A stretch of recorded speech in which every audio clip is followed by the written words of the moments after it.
Netanagri is brought to you by Pagar Khata. Download the app now.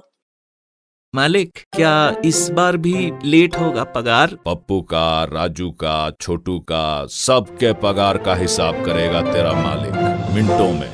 वो कैसे? पगार खाता के आकर्षक फीचर्स के साथ, क्योंकि स्टाफ खुश रहेगा तभी तो बिजनेस आगे बढ़ेगा।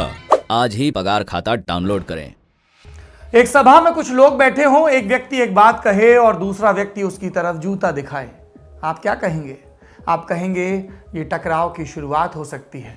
लेकिन अगर ऐन इसी पल रुककर मैं आपको बताऊं कि ये सभा देश की राज्यसभा थी, जी संसद में ये हुआ था, तब आप क्या कहेंगे? आप कहेंगे कोई बड़ी बात नहीं, अब तो देश के सर्वोच्च पंचायत, सर्वोच्च सदन से भी इस तरह की खबरें आती हैं टकराव की। ये बात फरवरी 1980 की है। इमरजेंसी का दौर, जनता पार्टी का दौर बीत चुका था। इमरजेंसी के बाद जनता पार्टी की सरकार चलाने की नाकामियां जनता के सामने थीं और तब इंदिरा गांधी ने कांग्रेस आई का नेतृत्व करते हुए नारा दिया था, चुनिए उसको जो स्थायी सरकार दे।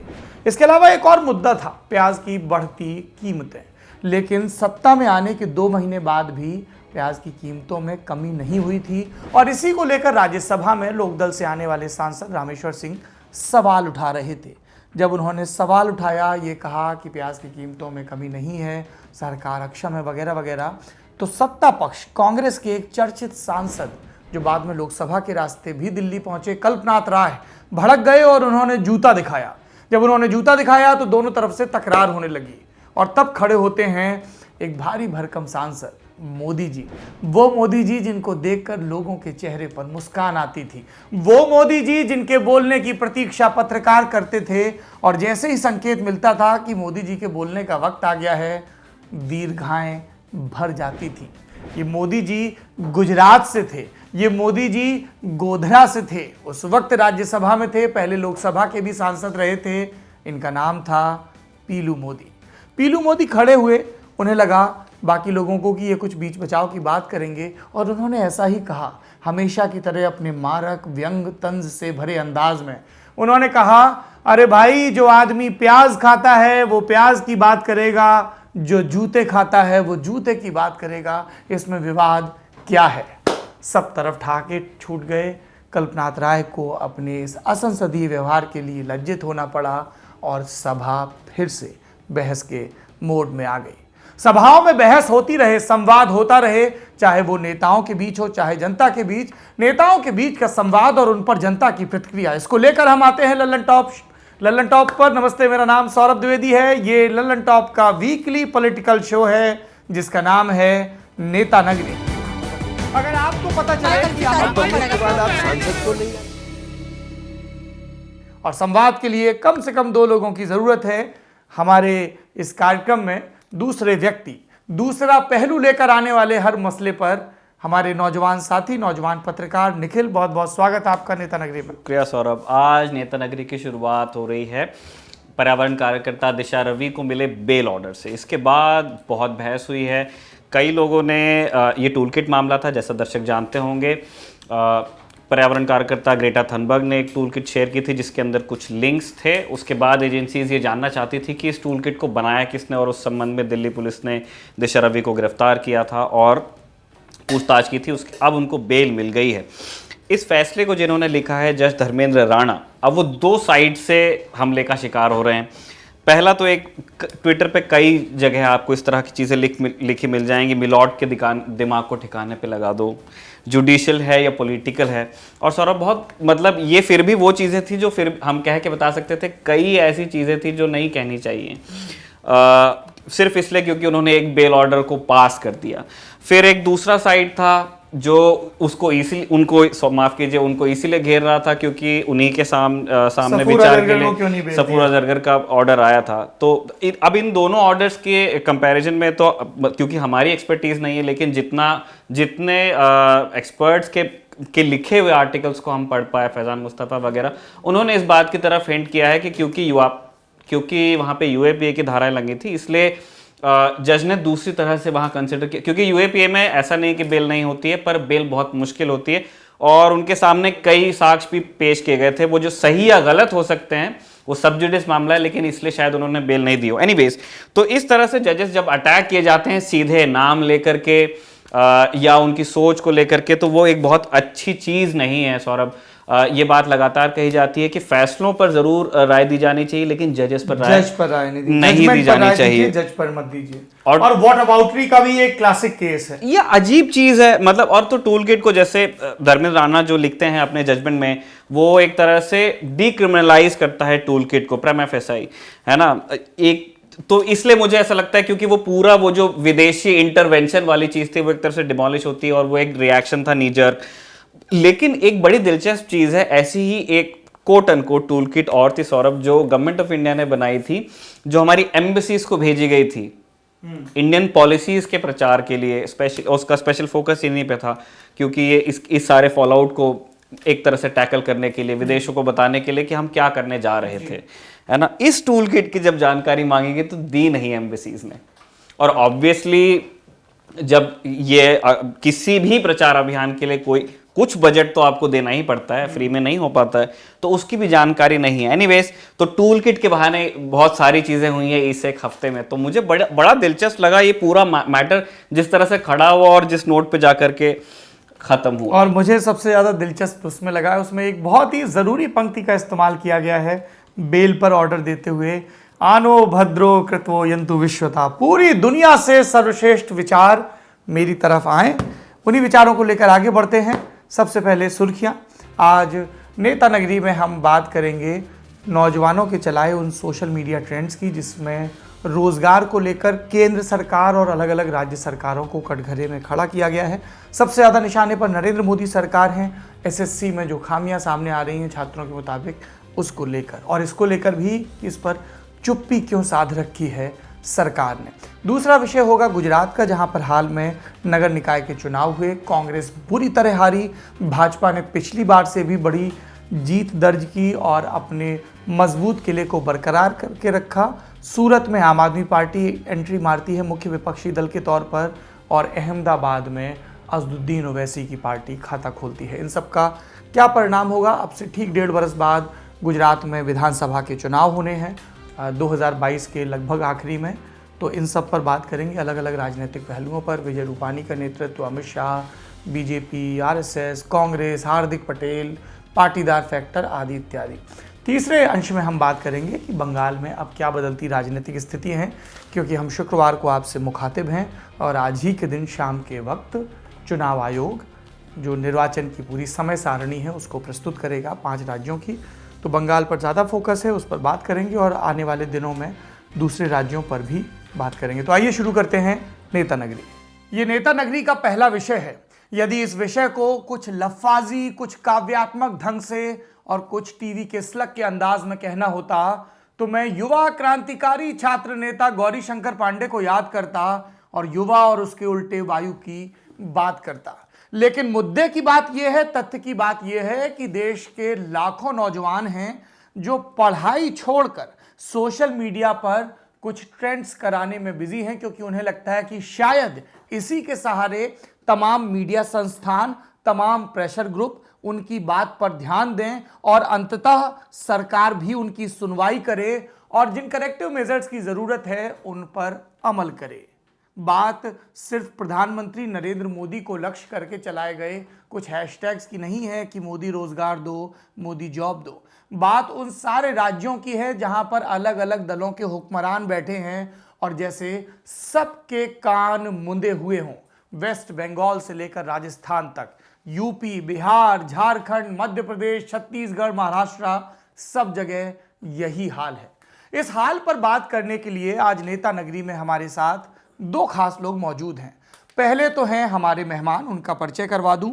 अभिनय शर्मा हैं और अभिनय ने ही उस ट्रेंड की शुरुआत की जिसमें प्रधानमंत्री से एक जवाबदेही की उम्मीद के साथ, जो लोकतंत्र के लिए बहुत ज़रूरी है, ये मांग की गई कि आप रोज़गार दें और उसके लिए जो भी अड़चनें आ रही हैं उनका समाधान करें। और हम सब जानते हैं कि ये किस तरीके से एक टॉक ऑफ द टाउन बना, मूवमेंट बना सोशल मीडिया पर, और लाखों लाख छात्र इसके साथ जुड़े हैं। अभिनय एसएससी की क्लासेस को पढ़ाते हैं, कोविड के बाद से ऑनलाइन पढ़ा रहे हैं, उसके पहले दिल्ली में पढ़ाते थे। मैथ्स इनका विषय है, उत्तर प्रदेश के रहने वाले हैं। दूसरे विशेषज्ञ जो इस विषय पर हमारे साथ जुड़ेंगे उनका परिचय थोड़ा सा खास है, क्योंकि एक ऐसे समय में जब एक व्यक्ति एक पद के सिद्धांत पर बार बार बात होती है, इन व्यक्ति के पास दो पद हैं और इन दोनों की जिम्मेदारी ये बहुत ही कौशलपूर्ण ढंग से निभा रहे हैं। हमारे साथ मौजूद हैं गौरव लल्लन टॉप के युवा मामलों के संपादक हैं, एडिटर यूथ अफेयर्स। तो जो हमारे रंगरूट जैसे कार्यक्रम हैं या इस वित्त वर्ष में या आगे के समय में जो भी नौजवानों से जुड़े कार्यक्रम आएंगे, चाहे वो स्टार्टअप की बात हो, चाहे नौकरी की रोजगार की बात हो या कैंपस से जुड़े दूसरे मसले हों, उन पर जो हमारे इस निकाय के केंद्र हैं वो श्री गौरव हैं। गौरव का दूसरा परिचय ये है कि ये लल्लन टॉप युवा मोर्चा, जिसको संक्षेप में लटायुमो कहते हैं, उसके नोएडा जिले के वरिष्ठ सह उप संयोजक के पद पर भी हैं। बहुत बड़ी जिम्मेदारी है, इसमें संयोजक के आगे इतने भारी भरकम टर्म लगे हैं। हंसी मजाक यहाँ पर खत्म होता है, गंभीर बात शुरू होती है। और गंभीर बात यह है कि जो सरकारें देश चलाने का, प्रदेश चलाने का दावा करती हैं, संविधान का कॉल लेती हैं, बड़ी बड़ी बातें करती हैं, अशोक की लाट को आगे लेकर चलती हैं, क्या वो सरकारें एक एग्जाम ठीक ढंग से बिना किसी गड़बड़ी के नहीं करवा सकती? अभिनय, सबसे पहला सवाल आपसे है, आखिर ये मामला क्या है एसएससी का? हमने अपने दर्शकों को शो में बताया है, लेकिन हम चाहते हैं कि आप स्टूडेंट्स के नजरिए से एक बार फिर संक्षेप में बताएं कि छात्रों को ऐतराज क्या है। ऐतराज सबसे पहला यही है, आप मुझे सुन पा रहे हैं उम्मीद करता हूं, कि जी, इशू ये है कि परीक्षा जो है वो 2-2, 2.5-2.5, 3-3 साल लगा दे रही है। आपने देखा होगा ट्रेंड में ये भी चला जी। कि CGL 2018 600 दिन, वो 1200 दिन। मतलब कि कोई भी परीक्षा हो रही है तो वो टाइमली नहीं हो रही। अगर वो हो भी जा रही है, जैसे 2017 की बात करें, आज 2021 चल रहा है, तो अभी 17 वाले सारे बच्चों की ज्वाइनिंग नहीं हुई है। जबकि आपको याद होगा 17 में भी ये प्रोटेस्ट हुआ, भ्रष्टाचार के खिलाफ जो पेपर में धांधली हुई, उसकी CBI जांच के बाद भी उसका सत्यापन नहीं हो पाया कि पेपर के अंदर क्या धांधलियां हुई थी, पहली बात। लेकिन उसके बावजूद जो लोग सेलेक्ट भी हुए उनमें सबकी ज्वाइनिंग ना होना, 2018 का रिजल्ट 2021 में भी ना आना। जब तक आप एक एग्जाम को खत्म नहीं करोगे तब तक आप दूसरा नोटिफिकेशन कैसे निकाल सकते हो? इसके लिए कोई स्ट्रिक्ट रूल ही नहीं है। आप पहले एक एग्जाम खत्म करो, उससे ये बच्चे को पता लग जाए कि मैं इसमें सेलेक्ट हो चुका हूं, अब मुझे अगला एग्जाम देने की जरूरत नहीं है। इससे क्या हो रहा है, जो बच्चा 2018 में एग्जाम दे रहा है वो 19 में भी दे रहा है और वो उन बच्चों की भी जगह ले रहा है। मान लेते हैं अब आप 18 और 19 का एग्जाम रिजल्ट एक साथ निकालोगे तो एक बच्चे के पास 2 जॉब है। सोचिए कितना खराब सिस्टम है। हम ये कहते हैं कि आप पहले एक एग्जाम खत्म करके क्लियर कर दो कि अब आप सेलेक्ट हो गए, और अगर वो बच्चा छोड़ता है तो उसके पीछे एक वेटिंग लिस्ट होनी चाहिए, क्योंकि आप भी ये मानते होंगे कि अगर 499 पे जो पास हुआ है और जो 498 पे बाहर हुआ है उसमें ज्यादा अंतर नहीं है। तो कम से कम ऐसे 1000-1500 लोगों को वेटिंग में रखा जाए कि अगर कोई भी जॉब छोड़ेगा, एक तो वेटिंग लिस्ट नहीं है सबसे बड़ी बात, दूसरा आप एग्जाम भी फिर टाइम पे नहीं दे रहे। कम से कम हम बच्चों से ये गुहार कर लें कि आपका सिलेक्शन हो जाए तो अब आप दोबारा एग्जाम मत देना। अभी 2018 पेंडिंग, 2019 पेंडिंग और 20 का नोटिफिकेशन आ चुका है, फॉर्म भरे जा चुके हैं। तो अब आप क्या मान के चलें कि क्या 2018 और 19 वालों ने वो फॉर्म नहीं भरे होंगे? बिल्कुल भरे होंगे। तो इससे उन बच्चों का भी भविष्य खतरे में चला जाता है जो अभी तैयारी शुरू कर रहे हैं, जो 1 साल पढ़ के। तो इसीलिए कहा जा रहा है कि अब ये सब संस्थाएं पंचवर्षीय हो गई हैं, इनमें 5 साल देनी ही पड़ेंगी और उसी में हमारी जवानी सबकी खराब हो रही है। गौरव, मैं आपसे ये जानना चाहता हूं कि एसएससी में ये जो पिछले 4 वर्षों से लगातार अलग अलग गड़बड़ियां, अलग अलग मुद्दे सामने आ रहे हैं, पहले भी इस तरह का था या ये नई चीज़ है? क्योंकि मुझे ध्यान है कि प्रधानमंत्री नरेंद्र मोदी सार्वजनिक मंचों पर बार बार ये कहते हैं कि कई जगह गैर जरूरी इंटरव्यू थे, हमने प्रोसेस को इजी किया है, आसान किया है, स्मूथ किया है ताकि नौजवानों को दिक्कत ना हो। एसएससी में इस तरह के मसले कब से चल रहे हैं? सर, जो सबसे पहला हम देखते हैं एसएससी के खिलाफ छात्रों का प्रदर्शन, बड़ा प्रदर्शन देखते हैं, वो 2017 से हमको दिखाई देता है, जिसमें छात्र CGL 2017 में धांधली का आरोप लगाते हैं और उसकी CBI जांच की मांग करते हुए वहाँ पे धरना देते, जैसा अभिनय ने जिक्र भी किया। हाँ, हमने इससे पहले भी कोई इस तरह की समस्या आई है क्या? हाँ बिल्कुल आई है। 2013 में पेपर आउट हुआ था। सोचिए, जब ऑफलाइन लेवल पे पेपर होता था और आउट हुआ था, यानी सिर्फ 2 या 3 सेंटर्स पे आउट हुआ था, उसके बावजूद भी दोबारा करा लिया गया 1 साल के अंदर, 1 साल और लिया गया, दोबारा कराया गया। उसके बाद 14 में कुछ ऐसा नहीं हुआ, थोड़ी बहुत समस्या हम लोगों ने कोर्ट केस किए, लेकिन रिजल्ट आ गया, ज्वाइनिंग हो गई। मैं खुद भी 14 में सेलेक्ट हुआ था, 13 में भी सेलेक्ट हुआ था। तो मुझे खुद ये चीज लगती थी कि जब मैं 13 वाली नौकरी नहीं ले रहा तो मेरे पीछे वाले बंदे को वो नौकरी मिलनी चाहिए। लेकिन जब से ये ऑनलाइन हुआ सिस्टम, ऑफलाइन में एक तो उतना पता भी नहीं चल पाता था, और दूसरी चीज ये होती थी कि पेपर बहुत बड़े लेवल पे आउट नहीं हो पाता था। अब ऑनलाइन जब से हुआ है तब से ये कई तरीके के ट्रेंड आ गए कि किसी और की जगह बैठ के कोई और एग्जाम दे रहा है, जैसे आप देख रहे होंगे रेलवे। तो ऑनलाइन होने के बाद समस्याएं ज्यादा बढ़ती हुई दिख रही हैं कि पेपर अब मास लेवल पे आउट हो रहा है, नए नए तरीके निकाले जा रहे हैं कि मेरी जगह कोई और बैठ के एग्जाम दे रहा है, क्योंकि इसमें सारा खेल लिंक का है। जैसे मैं आपसे लिंक के थ्रू जुड़ा हूं, तो इसमें भी वही है कि डिजिटलाइजेशन होने से अगर स्ट्रिक्टनेस नहीं बढ़ेगी तो ये चीज और खतरनाक हो सकती है, इसमें भ्रष्टाचार और ज्यादा बढ़ सकता है। और खुद हमें ऐसा लगता है कि एसएससी की भी मंशा है कि वो नए नए तरीके निकाल कर, आपने एक यूएफएम के बारे में सुना होगा, ये नए नए तरीके निकाल कर भी बच्चों को बाहर करने का रास्ता ढूंढ रहे हैं। तो ये समझ पाना मुश्किल है कि एसएससी के अंदर चल क्या रहा है, वो क्यों ऐसा कर रहे हैं कि जो वैकेंसी कम है और जो है उसमें भी सिलेक्शन फेयर नहीं हो रहे। अभी जो मामला, जिससे ये मामला उठा, मैं ये आवाज लगातार उठा रहा हूँ बेरोजगारी के खिलाफ, क्यों अभी हमें इतना उठाना पड़ा, मैं आपको एक छोटे से एग्जांपल से जल्दी से समझाऊंगा कि मैं 3 शिफ्ट में एक रेस कराता हूँ, ठीक है। मैंने रेस का टारगेट दे दिया, 200 मीटर आपको दौड़ना है। पहले वाले में जो टॉप आया वो 180 मीटर ही दौड़ पाया दिए हुए टाइम लिमिट में, ठीक है। दूसरे वाले में क्या हुआ कि बहुत गर्मी में दौड़ाया हमने उसको, तो वो 150 ही दौड़ पाया। तीसरे में जब हमने दौड़ाया तो इतना अच्छा मौसम था कि एक बंदा टाइम से पहले ही 200 मीटर दौड़ गया। अब क्या नॉर्मलाइजेशन ये कहता है कि जो टॉपर्स हैं उनको इक्विवेलेंट कर लिया जाए, 140 को 160 के बराबर मान लिया जाए और 200 को भी मान लिया जाए। इस केस में क्या होगा, एवरेज मार्क्स जब निकालेंगे कि 140 वाले के बढ़ जाएंगे, 150 वाले के बढ़ जाएंगे और 200 वाले के कम हो जाएंगे। समझ रहे हैं आप? तो जिसने टाइम लिमिट से पहले 200 दौड़ लिया, आप उसके कम कैसे कर सकते हो? अगर आपको ये पता था कि वो ज्यादा दौड़ सकता है तो आप टाइम लिमिट बढ़ा सकते थे।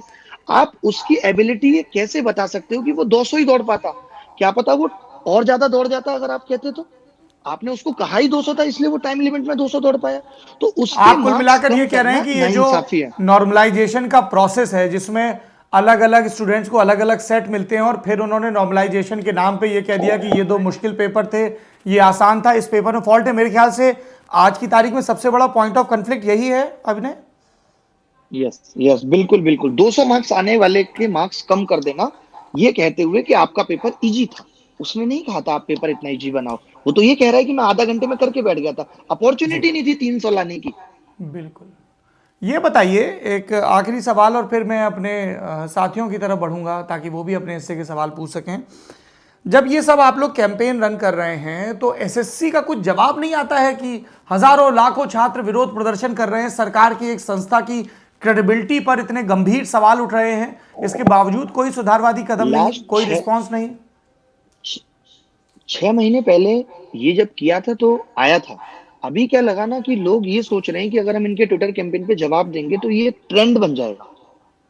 आप समझ रहे हैं सरकार की मंशा या एसएससी की मंशा ये है। वरना एक बहुत छोटा सा काम था कि #CGL 2019 मार्क्स चला, आप एक नोटिफिकेशन डाल के कह सकते थे 8 दिन में रिजल्ट बता देंगे।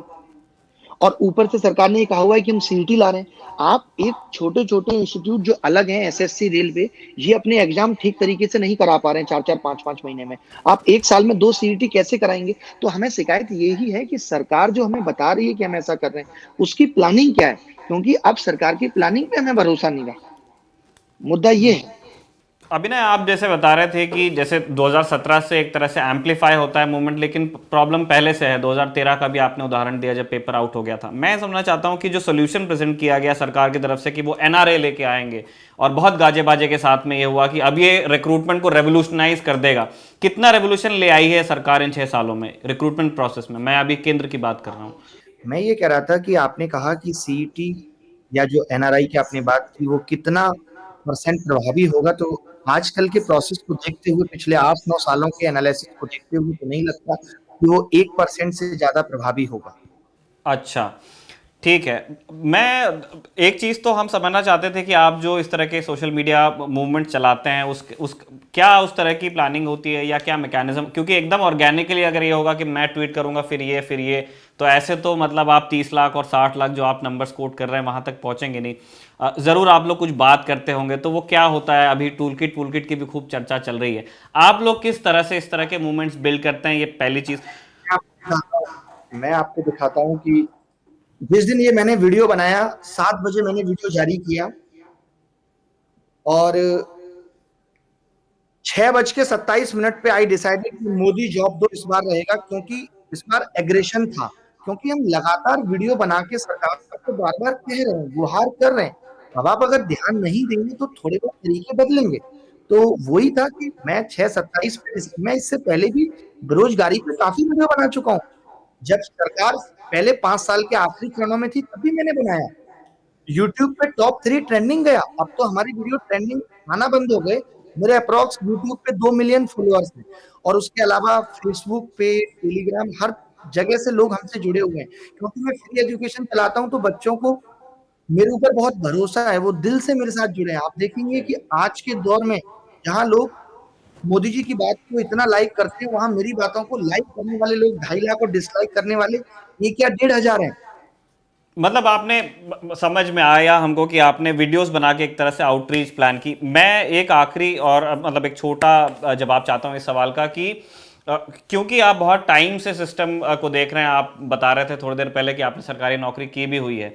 मैं समझना चाहता हूं कि अगर मैकेनिज्म जो है एग्जाम्स का, उसके एक ऑनेस्ट रिफॉर्म की बात की जाए तो ये प्रॉब्लम है कितनी बड़ी? क्या इसमें रॉकेट साइंस की ज़रूरत है, या जिस तरह कहा जाता है कि इकोनॉमी, पॉलिटी, इन चीज़ों को चेंज होने में दशकों लगते हैं? आपने 91 से शुरू किया, अभी वो प्रोसेस चल रहा है। ये चीज़ सुधरने में कितना टाइम लग सकता है अगर कोई वाकई इसको एड्रेस करना चाहे, या ये सही में ऐसी प्रॉब्लम है जिसको मतलब वो पूर्ववर्ती सरकारों ने नहीं किया टाइप का कोई मामला है? नहीं, ये बहुत छोटी चीज है। एक्चुअली आप देख रहे होंगे जैसे आजकल का युवा शॉर्ट सक्सेस के पीछे भाग रहा है, हर एक को इजी सक्सेस चाहिए। सेम हाल गवर्नमेंट का भी हो गया है, उनको इजी काम कराने वाले चाहिए। वो एडहॉक वाले लोगों को बढ़ा रहे हैं। आज आप देखेंगे हर स्कूल में एडहॉक टीचर्स हैं, वो कॉन्ट्रैक्ट बेस वाले लोगों से काम कराना पसंद कर रहे हैं। वो इसका दूरदर्शी परिणाम देखने की कोशिश ही नहीं कर रहे या सोचने की कोशिश नहीं कर रहे कि क्या वो लोग वाकई में रेस्पॉन्सिबिलिटी से काम कर पाएंगे। और हमारा युवा ये नहीं कह रहा कि आप सीधे इसे 60-70 हजार की जॉब दो। हम ये भी समझने को तैयार हैं कि मोदी जी अगर ये कहें कि नेशनल बिल्डिंग में आप सबकी सैलरी 50,000 से 40,000 कर दी जाए तो भी लोग उसके लिए तैयार हैं। बट वो इस पे भी उनका मतलब वो बताएं तो सही ट्रांसपेरेंसी के साथ। ये प्रॉब्लम इतनी सी है कि वो ये कह दें कि इतनी वैकेंसी टोटल है और 8-9 महीने लगेंगे इनको भरने में, और इसी तरीके से हम काम करेंगे। वो हर बात को अपनी मन की बात में लोगों का दिल जीतते हैं हर बात पे। कोरोना काल में उन्होंने कितने लाइफ की लोगों का दिल जीता, तो क्या वो 8-9 साल से सरकार में अब तक रोजगार पे चर्चा भी नहीं कर सकते? वो बताइए आप। एक सांसद के संसद भवन से जाने पे मोदी जी का दिल पिघल सकता है, मोदी जी इमोशनल हो सकते हैं, और आज मिलियन ट्वीट एक युवा ने करके इस देश में और मोदी जी का दिल नहीं पिघला? बताइए आप। अभिनय, मेरा आखिरी सवाल आपसे ये है, आपका रोष समझ में आ रहा है, राज्यों की क्या स्थिति है सरकारी इम्तिहानों को लेकर? सेम यही हाल है। इस कैंपेन से पहले ऑलरेडी 3 राज्यों में, राजस्थान में, गुजरात में, यूपी में लोग प्रोटेस्ट कर रहे हैं। 2012 की वैकेंसी राजस्थान में पुरानी सरकार की, और उसके बाद एक और दूसरी सरकार आ गई, उसके बाद फिर एक और सरकार दोबारा आ गई और अभी तक वो वैकेंसी छूटी हुई है। तो हर सरकार का ही ये हाल है। तो क्यों ना एक केंद्र सरकार एक स्ट्रिक्ट गाइडलाइन जारी करे राज्यों के लिए, बताइए कि आप उनको सही समय में वैकेंसी को फिल करें। एक्चुअली ये लोग इस चीज को प्रायोरिटी पे लेंगे। बस बात इतनी सी है कि जब तक आप किसी चीज को प्रायोरिटी पे नहीं लेंगे तब तक वो चीज उतने दमखम के साथ उसमें सुधार नहीं किया जा सकता। अभिनय, आप नेता नगरी में जुड़े, लल्लन टॉप से जुड़े, आपका बहुत बहुत शुक्रिया। और मैं ये उम्मीद करता हूँ कि नौजवानों को वापस से अपना फोकस पढ़ाई पर कर पाएँ वो, और इस सोशल ट्रेंड को चलाने की उन्हें ज़रूरत ना पड़े, जो कि निहायत ही गैर ज़रूरी चीज़ है। अगर आप बहुत ही बुनियादी रूप से देखें कि छात्रों को इस चीज़ के लिए प्रोटेस्ट नहीं करना चाहिए, ना करना पड़े कि भाई एग्ज़ाम ठीक से हो, एग्ज़ाम फेयर हो, क्योंकि ये सरकारों का और सब नियामक एजेंसियों का दायित्व है। हम कभी खुद ट्विटर पे नहीं थे टीचर होके, हमें आना ही बच्चों के लिए पड़ा है। जी, बहुत बहुत शुक्रिया आपकी इस मुहिम के लिए, आपको शुभकामनाएं। गौरव, मैं आपसे जानना चाहता हूँ, कई दफ़ा मैंने ये ट्रेंड देखा है, अलग अलग कॉलेजेस के स्टूडेंट्स हैं जो बल्क में ईमेल भेजते हैं, कभी छत्तीसगढ़ के किसी मेडिकल कॉलेज के, कभी यूपी की कोई भर्ती, कभी महाराष्ट्र के, और वो मैं मेल्स आप तक भेजता हूँ, आपके पास आते हैं, और आप तो बीच में शायद इतने परेशान हो गए थे कि आपके नंबर पे कॉल बहुत आते थे। ये यूथ अफेयर्स जब आप देखते हैं, रंगरूट देखते हैं, किस तरीके के मेल आते हैं आपको, क्या समस्याएं हैं? समस्याएं सर, जैसे अब कोई भर्ती है, ठीक है, जैसे उत्तर प्रदेश की एक 49,568 की पुलिस भर्ती थी, तो उसका सब कुछ हो चुका है, भर्ती पूरी हो चुकी है, मेरिट लिस्ट आ चुकी है, और एक लॉट जो है वो ट्रेनिंग पर भी भेजा जा चुका है। लेकिन सरकार का ये कहना है कि हमारे पास अभी उतनी क्षमता नहीं है ट्रेनिंग कराने की, तो जो 49,568 भर्ती है 2018 की, उसका इस तरह से शेड्यूल किया गया है ट्रेनिंग कि वो 2022 में जाके पूरी होगी। मई 2022 में आखिरी लॉट को भेजा जाएगा ट्रेनिंग पे। तो उनका ये कहना है कि जैसे जब ट्रेनिंग के लिए जाते हैं तभी उनका मेडिकल टेस्ट होता है। तो उनकी समस्या ये है कि अगर अभी 2021 चल रहा है, मई 2022 तक अगर उनका कोई एक्सीडेंट हो जाए या उन पे मारपीट हो जाए, कोई FIR हो जाए, या उनका ये भी कहना था कि कई बार लोग देखते हैं कि इसका नौकरी रुक जाए किसी तरीके से, तो इसको जो है फंसा दो किसी चीज़ में। तो इसी चीज़ को लेकर उन लोगों ने मेरे पास मेल भेजना शुरू किया और मुझे भी दिखा वो कई जगह पे। तो मैंने 1-2 लोगों से बातचीत की उससे जो जुड़े हुए थे। तो उनका क्या होता है, जैसे अभी टेलीग्राम ग्रुप है, उसमें 40-40 हज़ार लोग होते हैं, तो उसमें वो लोग नंबर शेयर कर देते हैं। अब उसमें जब आपका नंबर चला जाता है, फिर वो व्हाट्सएप पे कॉल आएगा आपको, वैसे भी कॉल करेंगे आपको, लगातार कॉल करेंगे, मैसेज करेंगे, इतना कि मतलब आप उससे ध्यान हटा ही नहीं सकते हैं। और वो लगातार चलता रहता है। अगर आपने स्टोरी कर दी, फिर वो कहेंगे कि आप वीडियो करिए, वीडियो कर देंगे, फिर आप कहेंगे इसको लल्लन टॉप शो में ले जाइए। फिर जब वो भी हो जाएगा, फिर यहाँ तक लोग करें कि अब जो है अवस्थी जी जो हैं मुख्य सचिव हैं, गृह सचिव हैं, उनका इंटरव्यू के लिए उनसे पूछिए कि क्यों नहीं हो रही है भर्ती। देखिए, Gaurav ji, it's a good problem. This shows कि जो हमारे नौजवान दोस्त हैं उनको लल्लन टॉप पे इतना भरोसा है कि ये हमारी आवाज़ उठाएगा। मैं आपसे ये जानना चाहता हूँ कि किस किस तरह के मेल आते हैं आपके पास नौकरियों में, अलग अलग राज्यों से, किन राज्यों से आते हैं? मैं तो उनकी भाषा भी देखता हूँ, कई बार मैं देखता हूँ कि वो सेंडर का नाम सिर्फ बदला होता है, एक ही मेल होता है जो सब लोग भेजते हैं। और मतलब किसी दिन मेल बॉक्स खोलता हूँ, वो जो ऑफिशियल एकदम से 50-60 मेल पड़े होते हैं एक ही जैसे, और उसमें जो है फर्जी मेल आईडी भी होती है। मतलब एक वही जैसे होता है ना, उनका ग्रुप होता है व्हाट्सएप ग्रुप, तो उसमें वो लोग मेल कॉपी कर, जो कंटेंट होता है अपना कॉपी कर देते हैं, और वही कंटेंट व्हाट्सएप पे भी आपको भेजेंगे, वही कंटेंट आपको जो है मेल भी करेंगे और कॉल भी करेंगे। अगर आपको ना, आप उनसे कहिए कि ठीक है आप मुझे कुछ डॉक्यूमेंट्स भेजिए इससे रिलेटेड जो आपके नोटिफिकेशन, तो उसमें भी वही कंटेंट वो लोग भेज देते हैं। चलिए, वो तो ठीक है, कंटेंट वही भेज देते हैं, लेकिन इस डेस्परेशन, इस हेल्पलेसनेस की वजह क्या लगती है आपको? पहले मैं ये जानना चाहता हूँ किस तरह के मेल आते हैं, किन किन नौकरियों के, भर्तियों के? जैसे मैं आपको बताऊँ, मैंने आपको कल भेजा था शायद, मुझे कल ही ये मेल आया है जो मैंने आपको भेजा भी है। ये पहला मेल है बिहार बोर्ड परीक्षा में निष्पक्षता को लेकर। मोबाइल पर फ़ोन आया, फ़ोन करने वाले ने कहा बिहार बोर्ड से बोल रहे हैं, मेरी बहन जिसने 12वीं परीक्षा दी, केमिस्ट्री में फ़ेल होने की बात कहकर 2,000 की मांग की, उसके पास मेरी बहन के सारे डिटेल्स थे। दूसरे ने कहा कि UPSC में भी धांधली है, इस पर बात करिए।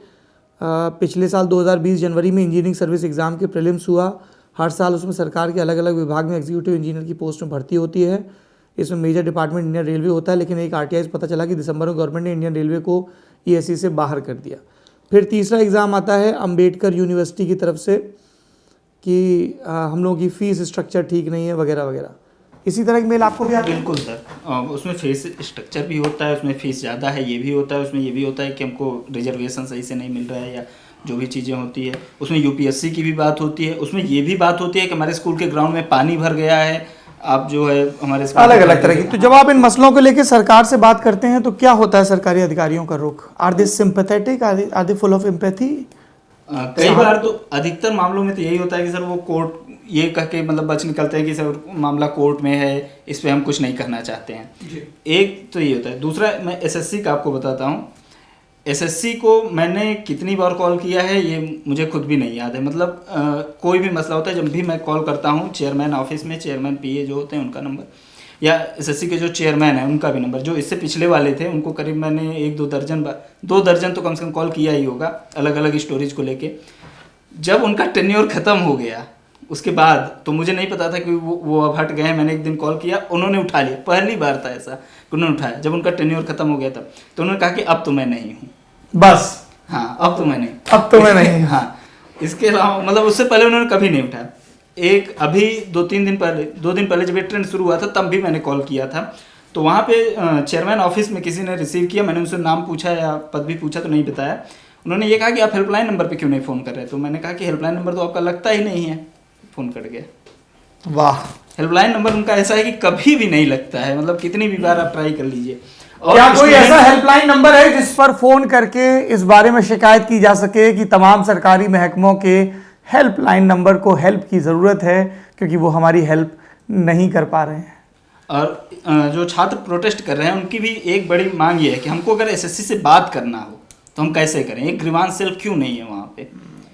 ये सबसे जो एक मुद्दा है उनका वो ये भी है मांग। और एक जो सबसे बड़ी मांग है एसएससी की मैं बात कर रहा हूँ अभी, ये है कि वेटिंग लिस्ट वाला, जैसा अभी बहुत ही जेन्युइन पॉइंट है वो वेटिंग लिस्ट का। अगर आप 10 पदों के लिए वैकेंसी निकालते हैं, ठीक है, और अभी एक स्टेज बाकी बचा हुआ है, जैसे जो ज्वाइनिंग से पहले हो सकता है कि उसमें से कुछ लोग ना ज्वाइन करें, वो किसी और जगह पे चले जाएं, तो वो सीटें खाली ही रह जाती हैं और उन पे किसी की भर्ती नहीं होती है। और जबकि वो परीक्षा 3 स्टेज 4 स्टेज पास करके लड़के बैठे हुए हैं, तो आप उनको बुलाइए। इनफैक्ट ये सब जगह ही होना चाहिए। शैक्षणिक संस्थानों में पोस्ट खाली पड़ी रहती हैं। Nikhil, you want to add something to this? मेरा पर्सनल उसमें टेक यही है, मैं एग्री करता हूँ अभिनय से जहाँ वो कहते हैं कि ये इसमें मैंने पूछा ही इसलिए था कि इसमें रॉकेट साइंस है नहीं, ठीक है, ये बहुत ही बेसिक, मतलब ये मतलब इसको कंप्यूटर के बॉट्स एड्रेस कर सकते हैं जिस तरह की प्रॉब्लम्स हैं, ये वेटिंग लिस्ट और नॉर्मलाइजेशन और इस तरह की चीज़ें। तो प्रॉब्लम कहाँ आ रही है? ऐसा तो बिल्कुल नहीं है कि भाई जो वो भी आईएएस अधिकारी होते हैं जो एसएससी या उस तरह की संस्थाओं में बैठते हैं या स्टेट्स में बैठते हैं। दिक्कत यह है कि जो पॉलिटिकल विल है वो जीरो है और ये नीति के लेवल पे है। मतलब आप ऊपर दाएं बाएं ऊपर नीचे जिस भी विचारधारा की सरकार होती है वो पॉलिसी लेवल पे ही एक अनरिटन एग्रीमेंट है कि हमको लेने नहीं है सरकारी कर्मचारी। तो फिर वैकेंसी मत निकालिए। तो वैकेंसी चुनाव के लिए निकालना पड़ता है ना। ये एनटीपीसी कब आई थी आप देखिए, जो रेलवे की लोकसभा चुनाव से ठीक पहले। एग्जैक्टली तो इसीलिए ये होता है। आपने एम्बार्गोस लगाए हुए हैं अभी, ये तो कोविड की वजह से हुआ, लेकिन जब एम्बार्गो नहीं था तभी भी आप ले नहीं पा रहे थे। फिर एक स्पष्ट रोजगार नीति हमारे पास में नहीं है कि हम एग्जैक्टली किस तरह के एम्प्लॉयमेंट की बात कर रहे हैं सौरभ। जैसे इन्होंने आप एनआरए लेके आते हैं तो एक हमको एक इंकलिंग मिलती है कि आप शायद सरकारी जॉब्स की बात कर रहे हैं और इसीलिए आपको एक नई एजेंसी चाहिए जिसको आप रिफॉर्म के बाद में, लेकिन फिर उस तरह के स्टेटमेंट्स आते हैं जहां पे बात होती है कि ये पीएसयू भी चलाएंगे, ये भी चलाएंगे, ये एयरलाइन भी चलाएंगे। तो आप इन लोगों को लेकर के रखोगे कहां पे? गवर्नमेंट का तो वैसे भी साइज मतलब एक तरह से कम होता जा रहा है। तो जब आप एम्प्लॉयमेंट देने की बात करते हो या पार्टियां अपने जो मैनिफेस्टो में रोजगार लिखती हैं या रोजगार के अवसर लिखती हैं, तो वो उस चीज को लेकर कभी ऑनेस्ट नहीं होती कि हम किस तरह के रोजगार की बात कर रहे हैं, किसको देना चाह रहे हैं। एक और चीज जिसको मतलब बिल्कुल एड्रेस किया जाना चाहिए, सिंस ये सारा डिस्कशन ट्रिगर ही हुआ हैशटैग से, आप अगर ट्विटर देखते इस पूरे हफ्ते सौरभ, तो 2 साइड्स थे इस डिबेट में भी। आप सोचिए भारत में 2021 में जहां मेजॉरिटी पॉपुलेशन युवा है और हम मान के चलते हैं कि उनकी सबसे बड़ी प्रायोरिटी जॉब होती है, आपको बिना नौकरी किसी भी तरह की प्राइवेट या पब्लिक, एक मूवमेंट चल रहा है जो नौकरी मांग रहा है, एक काउंटर मूवमेंट है मोदी गर्लफ्रेंड दो।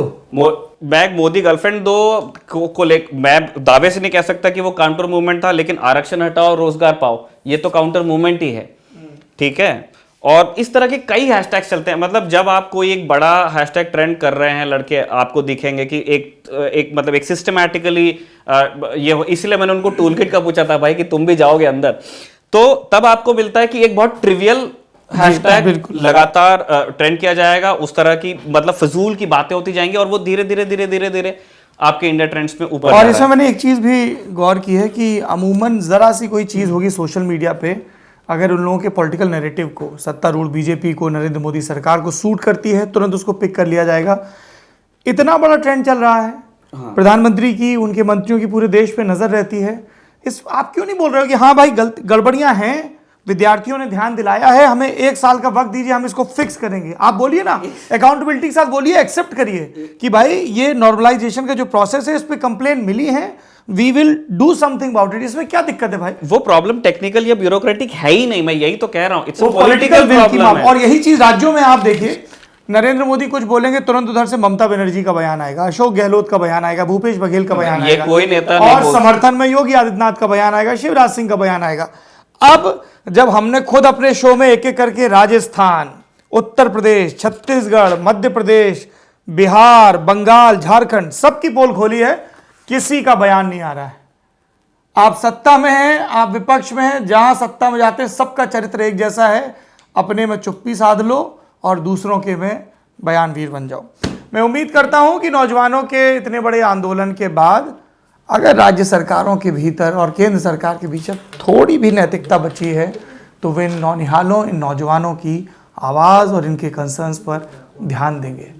इन्हीं के दुरुस्त करने के लिए, इन्हीं के भविष्य को संवारने के लिए तो आप उस सत्ता पर, उस गद्दी पर पहुंचे थे। कम से कम बयानों में और मंचों में और पोस्टरों में और इश्तिहारों पर तो आप यही कहते हैं। नेता नगरी में बढ़ते हैं दूसरे विषय की तरफ। बहुत शुक्रिया गौरव जी आपका, आप नेता नगरी में जुड़े। और परेशान मत होइए, जो नौजवान आपका फ़ोन नंबर डालते हैं अलग अलग टेलीग्राम ग्रुप पे, भैया ऐसा मत किया करो, लोगों का निजी जीवन भी होता है, ऐसे मत करिए। आप अगर ईमेल के ज़रिए लल्लन टॉप तक पहुंच रहे हैं तो आपकी आवाज़ भरपूर सुनी जाती है। मैं दूसरों की गारंटी नहीं दे सकता, लेकिन हमारे लिए आप प्राथमिकता नंबर 1 हैं, चुनाव से पहले भी, चुनाव के दौरान भी और चुनाव के बाद भी। तो आप गौरव जी को अपनी समस्याएं भेजते रहें, हम यथासंभव आपकी आवाज़ उठाने की कोशिश करेंगे। लेकिन ये अभी नया बालक है, इसका भी अपना कुछ जीवन है, रौन-छौन रहती है, थोड़ा इसको भी सांस लेने की फुर्सत दीजिए। गौरव जी बहुत बहुत शुक्रिया आपका, आप हमारे साथ जुड़े, और लटाइमों के लिए आपको बहुत बहुत शुभकामनाएं। धन्यवाद सर। नेता नगरी का दूसरा विषय जुड़ा है गुजरात में हुए नगर निकाय चुनाव को लेकर, जिसमें बीजेपी को शानदार सफलता मिली, कांग्रेस लगभग ध्वस्त हो गई, आम आदमी पार्टी और एआईएमआईएम ने खाता खोला। इन सब विषयों पर बात करने के लिए हमारे साथ अहमदाबाद से जुड़ रहे हैं वरिष्ठ पत्रकार भार्गव पारीक। भार्गव भाई बहुत बहुत स्वागत है आपका नेता नगरी में। धन्यवाद। चुनाव परिणाम देखकर यह साफ है कि जैसे 2017 के विधानसभा चुनाव में बीजेपी ने शहरी इलाकों में अपनी मजबूत पकड़ को बरकरार रख के पाटीदार अनामत आंदोलन के बावजूद सत्ता में वापसी की थी, तो उनके शहरी मोर्चे में किसी भी किस्म की दरार नहीं बल्कि और मजबूत होकर ही उभरे हैं। इसके पीछे की वजह क्या है, क्या फैक्टर्स हैं? बिखरा हुआ विपक्ष है, विजय रूपानी सरकार की लोकप्रियता है, नरेंद्र मोदी और अमित शाह की लोकप्रियता है, भाजपा का मजबूत संगठन है, प्रत्याशियों का सही चुनाव है, या इन सब फैक्टर्स का मिला जुला रूप है? जी संदीप जी, देखिए ऐसे देखा जाए तो भाजपा का संगठन एक मुख्य विषय, दूसरी चीज जो है वो दूसरी चीज बहुत महत्वपूर्ण है। अब तक गुजरात के अंदर 2 ही पार्टी चुनाव लड़ रही थी, इस बार 4 पार्टी के द्वारा चुनाव हुआ, जिसमें एआईएम के है, आप पार्टी है और बीजेपी और कांग्रेस। तो जो आप और ओवैसी की पार्टी है, दोनों ने जो वोट है, वोट शेयर जो सबसे ज्यादा वोट शेयर था, वो वोट शेयर यहाँ कांग्रेस का खींचा हुआ है। नंबर 2 की है इस बार शहरी इलाकों के अंदर, फिर भी बीजेपी का वोट शेयर उतना ही रहा है और जो होना चाहिए था कांग्रेस का। और पिछले 3 चुनाव को अगर देखा जाए तो पिछले 3 चुनाव के जो आंकड़े हैं उसमें 3.5 से 7.5% वोटिंग शेयर है वो, और वो डाइवर्ट हुआ है ओवैसी। तो ये कह सकते हैं कि आप ओवैसी के चलते वो बीजेपी का जो कमिटेड वोट बैंक थी, वो कमिटेड वोट बैंक तो वही गई है, लेकिन जो कांग्रेस की जो floating vote bank, committed vote bank थी, उसके अंदर बड़ी सेंध लगी है। भार्गव भाई, कांग्रेस की यहाँ पर स्ट्रेटजी पूरी तरह से फ्लॉप दिख रही थी। पहले 2017 के चुनाव तक कांग्रेस अल्पेश, जिग्नेश और हार्दिक को बैक कर रही थी, शक्ति सिंह गोहिल और भरत सोलंकी, उन सब की भी अपनी पॉलिटिक्स चल रही थी, तब अहमद पटेल भी बने हुए थे। लेकिन अब हम देख रहे हैं कि पार्टी में कार्यकारी अध्यक्ष हार्दिक पटेल को बना दिया गया है, सूरत में कांग्रेस की छीछा लेदर हो गई है। क्या कांग्रेस के पास आज की तारीख में कोई नेता या कोई विजन नजर आता है जिसमें वो बीजेपी के चैलेंजर के तौर पर उभर सकें, या जैसी बाकी ज़्यादातर उत्तर भारतीय राज्यों में हालत है, खासतौर पर यूपी और बिहार में, कांग्रेस गुजरात में भी अपनी जमीन तेजी से खोती जा रही है, वैसा कुछ है क्या? बिल्कुल मत हूँ, क्योंकि यहाँ पे जिस तरह से जिग्नेश मेवाणी, हार्दिक पटेल और अल्पेश ठाकुर की जो एक तिकड़ी, जो आंदोलनकारी और बदलाव लाने वाली यूथ की तिकड़ी बनी हुई थी, वो तिकड़ी अब बिखर गई है। उसमें से अल्पेश बीजेपी में ज्वाइन कर लिया है, भारतीय पार्टी के लिए वहां पे लेके आए। लेकिन इस बार जिस तरह से आपकी एंट्री हुई है सूरत के अंदर, जो सूरत एक गढ़ माना जाता था बीजेपी का, तो वहां पे ये सोच के सूरत के अंदर हार्दिक को भी प्रमोट किया गया था, स्टार प्रचारक के तौर पे वहां पे हार्दिक को रखा गया था, लेकिन वो फ्लॉप गया है। और जो पास की जो टीम थी, पटेल आंदोलन वाली जो टीम थी, वो बिखरी हुई है, जो हार्दिक के साथ नहीं है। और जिन लोगों ने, वो यही टीम ने सूरत के अंदर आपको मदद की, जिसके चलते आपका झाड़ू जो है वो कांग्रेस को साफ कर गया। वहां पे एक भी सीट लाने पड़ी। हालत ऐसी ही हालत 92 के बाद के जो इलेक्शन हुए थे, तो सूरत के अंदर सिर्फ एक ही सीट अर्बन के अंदर आई थी, और इस बार तो 0 पे है। तो ये रिकॉर्ड भी इस बार कांग्रेस का बिखर गया। नंबर 2 कि सोलंकी, जो जैसे भरत सिंह सोलंकी की आपने बात की, तो सोलंकी फैमिली का ओबीसी के अंदर काफी कुछ अच्छा प्रभाव था। उससे पहले गढ़वी फैमिली थे, और गढ़वी और सोलंकी फैमिली, जो बीच में गढ़वी और उनके बेटे दोनों का निधन हो गया। अब सोलंकी फैमिली का एक ओबीसी के अंदर प्रभुत्व रहा था, लेकिन अभी लीडरशिप की बहुत बड़ी कमी जो है वो गुजरात के अंदर है। धरातल पे कोई ऐसा लीडर नहीं है जिसको एक चेहरा बना के सामने खड़ा किया जाए कि इसके नाम पे वोट दिया जाए। चीज गुजरात के अंदर पिछले 2017 से अगर 2020 तक का अपन रिकॉर्ड देखें, 3 साल के अंदर ज्यादातर एमएलए जो है वो बीजेपी, जो उनके ऊपर खरीद फरोख्त के आरोप लगे हैं। वो एक वोटर में एक बड़ी उदासीनता कांग्रेस के प्रति रही है कि अगर मेरा वोट अगर हूं तो आने वाले दिनों के अंदर मेरा वोट करा जाए। उदासीनता भी देखी गई है, और अर्बन वोटिंग के अंदर ये देखा गया है। और अर्बन वोटिंग पिछले 3 इलेक्शन के मुकाबले काफी कम हुआ है। जी भार्गव भाई, ये बताइए कि क्या गुजरात में जो एक हम दो ध्रुवीय पॉलिटिक्स देख रहे हैं पिछले कई दशक से, जिसमें थोड़ा सा तब्दीली आई थी जब हमने देखा था कि चिमन भाई के नेतृत्व में एक सोशलिस्ट ब्लॉक कह लीजिए या जनता दल ब्लॉक कह लीजिए कुछ समय के लिए था, लेकिन अब हम फिर से एक थर्ड फ्रंट का उभार देख रहे हैं। चाहे छोटू भाई वसावा की पार्टी हो जो ट्राइबल्स की बात करती है, MIM अब दाखिल हो रही है, और अरविंद केजरीवाल को लग रहा है कि गुजरात उनके लिए दिल्ली के बाद अगला पंजाब हो सकता है। क्या इस बात की कोई संभावना है? देखिए, संभावना काफी कुछ बन सकती है, क्योंकि चिमन भाई पटेल ने जिस तरह से पटेल वोट बैंक को अपने साथ करके 17 ईयर्स के बाद 17 साल उन्होंने कोशिश की, और उसके बाद थर्ड फ्रंट के तौर पे वो जनता दल के साथ गए। उस समय पे वीपी सिंह वाला एक फैक्टर, बहुत ही अलग फैक्टर था वीपी सिंह का, तो उनके साथ जुड़ने के बाद उनको काफी कुछ। नंबर 2 कि जैसे आप कह रहे हैं, तो वो ओवैसी के पार्टी और बीटीपी जो छोटू वसावा की पार्टी है, दोनों ने अगर हाथ मिला दिए तो गुजरात के पॉलिटिक्स के अंदर एक नया, क्योंकि जो है उसी दलित और लघुमती मुस्लिम, इन 3 वोटों को अगर कैलकुलेशन किया जाए तो सभी सीट पे असर कर सकता है। मैं आपको बताऊं कि 182 सीट में से 132 सीट्स ऐसी है जहां पे 30% वोट, 3 से लगा के 30% तक के वोट इन 3 कम्युनिटी के कॉम्बिनेशन से बनते हैं। तो ये अगर हम पूरा ये प्रयोग, अगर पहले ये माना जाता था कि बीजेपी गुजरात के अंदर अपर सेगमेंट की, अपर क्लास की पार्टी है, तो उसको नरेंद्र मोदी ने ये किया था। अहमदाबाद जैसे बड़े सिटी के अंदर एक ओबीसी ठाकुर कम्युनिटी का एक बंदा था, जिसको मेयर बनाया गया और एक मैसेज दिया गया, और वो हम आम लोगों की पार्टी है, वो मैसेज देने की पूरी कोशिश की गई। 1987 से ये बीजेपी ने कोशिश की थी, लेकिन उसके बाद ये उसमें नाकामयाब रहे।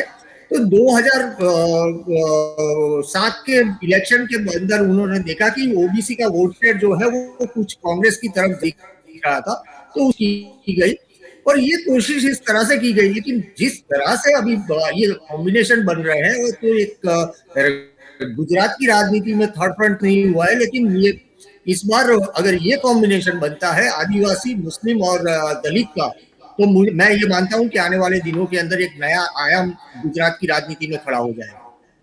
सर, एक सवाल हम बीजेपी के प्रोस्पेक्ट्स पर भी पूछना चाहते हैं। अभी नरेंद्र मोदी कुछ वक्त दिल्ली में और रहेंगे, तो उनके एक तरह से खड़ाऊ रख के वहाँ राज चल रहा है। तो अभी के जो रिजल्ट्स हैं, ये एक फ्रैक्चर्ड ऑपोजिशन के नतीजे में इस तरह से बीजेपी ये स्कोर लेके आई है, या ये मजबूत पार्टी के ऑर्गेनाइजेशन के एक तरह से रिकवर होने की का सबूत दे रही है? क्योंकि आपने जैसे पिछले इलेक्शंस पे देखा था, बड़े मुश्किल से बीजेपी जीत पाई थी और फिर उनको एक तरह से मैन्युफैक्चर करना पड़ा था मैंडेट। तब कहा गया कि आपकी पार्टी की हालत बहुत अच्छी नहीं है गुजरात में। क्या वो दौर पीछे छूट गया है इन नतीजों से? क्या वो कहा जा सकता है? जी, बिल्कुल। उसके आपको जरा बताना चाहूंगा कि ये जो जिस तरह से विधानसभा का इलेक्शन आता है, उससे पहले, उसके 2 साल पहले एक ये महानगर पालिका, जिला पंचायत, तालुका पंचायत और गुजरात के अंदर होता है, जिसे मिनी विधानसभा कहता हूं जिसको, क्योंकि उसके ऊपर से रूप पता चलता है कि वो का रूप कौन सा रहेगा। साल के समय म्युनिसिपल कॉर्पोरेशन, तालुका पंचायत और ग्राम पंचायत के इलेक्शन में हार हुई थी, तो उसी के चलते नरेंद्र मोदी को वहां पे बिठाया गया था। इसी तरह से दूसरी बार कुर्सी जो गई है, तो वो कुर्सी गई थी आनंदीबेन पटेल की 2015 के रिजल्ट के बाद। अलबत्त उन्होंने अर्बन एरियाज को पकड़ के रखा था, अर्बन एरियाज में काफी उनकी पकड़ अच्छी रही थी बीजेपी की। पर इस बार अगर देखा जाए तो कम वोटिंग हुआ है, तो वो महंगाई और कोरोना दोनों एक फैक्टर है कि, और तीसरा उदासीनता जो देखने को मिल रही है मतदाता में, तो ये अर्बन फैक्टर को फिर से एक बार भुनाने की कोशिश करनी पड़ेगी, क्योंकि रूरल के अंदर ये कोशिश कर रहे हैं और रूरल के अंदर 17% जो जिला पंचायत है वो अभी बीजेपी के पास आने की संभावना इसलिए है क्योंकि वहां पे अभी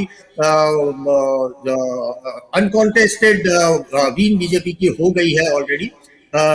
तो ये एक बहुत ही बड़ा आयाम है कि अगर ये ओवैसी की पार्टी, आप और बीटीपी 3 अगर मिल जाते हैं तो बीजेपी को बड़ा फायदा हो सकता है, जो 2017 से भी ज्यादा अच्छा फायदा मिल सकता है। भार्गव भाई, मेरा आखिरी सवाल है आपसे, और ये सवाल 2 हिस्सों में बटा हुआ है। पहला ये कि दिल्ली में बैठे कई पॉलिटिकल ऑब्जर्वर्स को लगता है कि विजय रूपानी अपने आप को उतना असर्ट नहीं कर पाते हैं। अगर विजय रूपानी के चेहरे पर चुनाव लड़ा जाए तो शायद बीजेपी के लिए मुश्किल हो, वो उस तरह से पॉपुलर नहीं है, उसके आसपास भी नहीं जिस तरह से नरेंद्र मोदी थे, लेकिन उनको अमित शाह की बैकिंग है। और इसी से जुड़ा दूसरा सवाल है कि जो बीजेपी की पटेल लॉबी है, उनका अगला मूव क्या होगा? नितिन पटेल को लेकर बहुत सारी बातें हुई, फिर डिप्टी सीएम बनाया गया, सब हुआ कि जो अपोजिशन का एक पटेल मोबिलाइजेशन है, उसको काउंटर करने के लिए बीजेपी की क्या स्ट्रेटजी दिखती है? मैं इन 2 बिंदुओं पर आपकी राय जानना चाहता हूं। बिल्कुल, जैसे आपने कहा कि मैं आपकी पूरी बात से सहमत हूं कि विजय रूपानी का वो ऑरा नहीं खड़ा हो पाया है गुजरात के अंदर, ये बात बिल्कुल सही है। और विजय ये है कि जिस फेस के ऊपर आगे चुनाव जीत पाए, और ये 2017 के अंदर जिस तरह से बहुत ही कम बहुमत के साथ बीजेपी यहाँ पे बैठा था, तब ये पूरी चीज का ठिकरा आनंदीबेन पटेल के समझा गया था कि भाई उनके टाइम पे ये परिस्थिति हुई जिसके चलते ये हालत हुई है। हालांकि इस बार के चुनाव में जो जिस तरह से मतदाता ने उदासीनता दिखाई है, ये सभी को इतने एग्रेसिवली वो मार्केट नहीं कर पा रहे हैं, वो एक बात साफ है।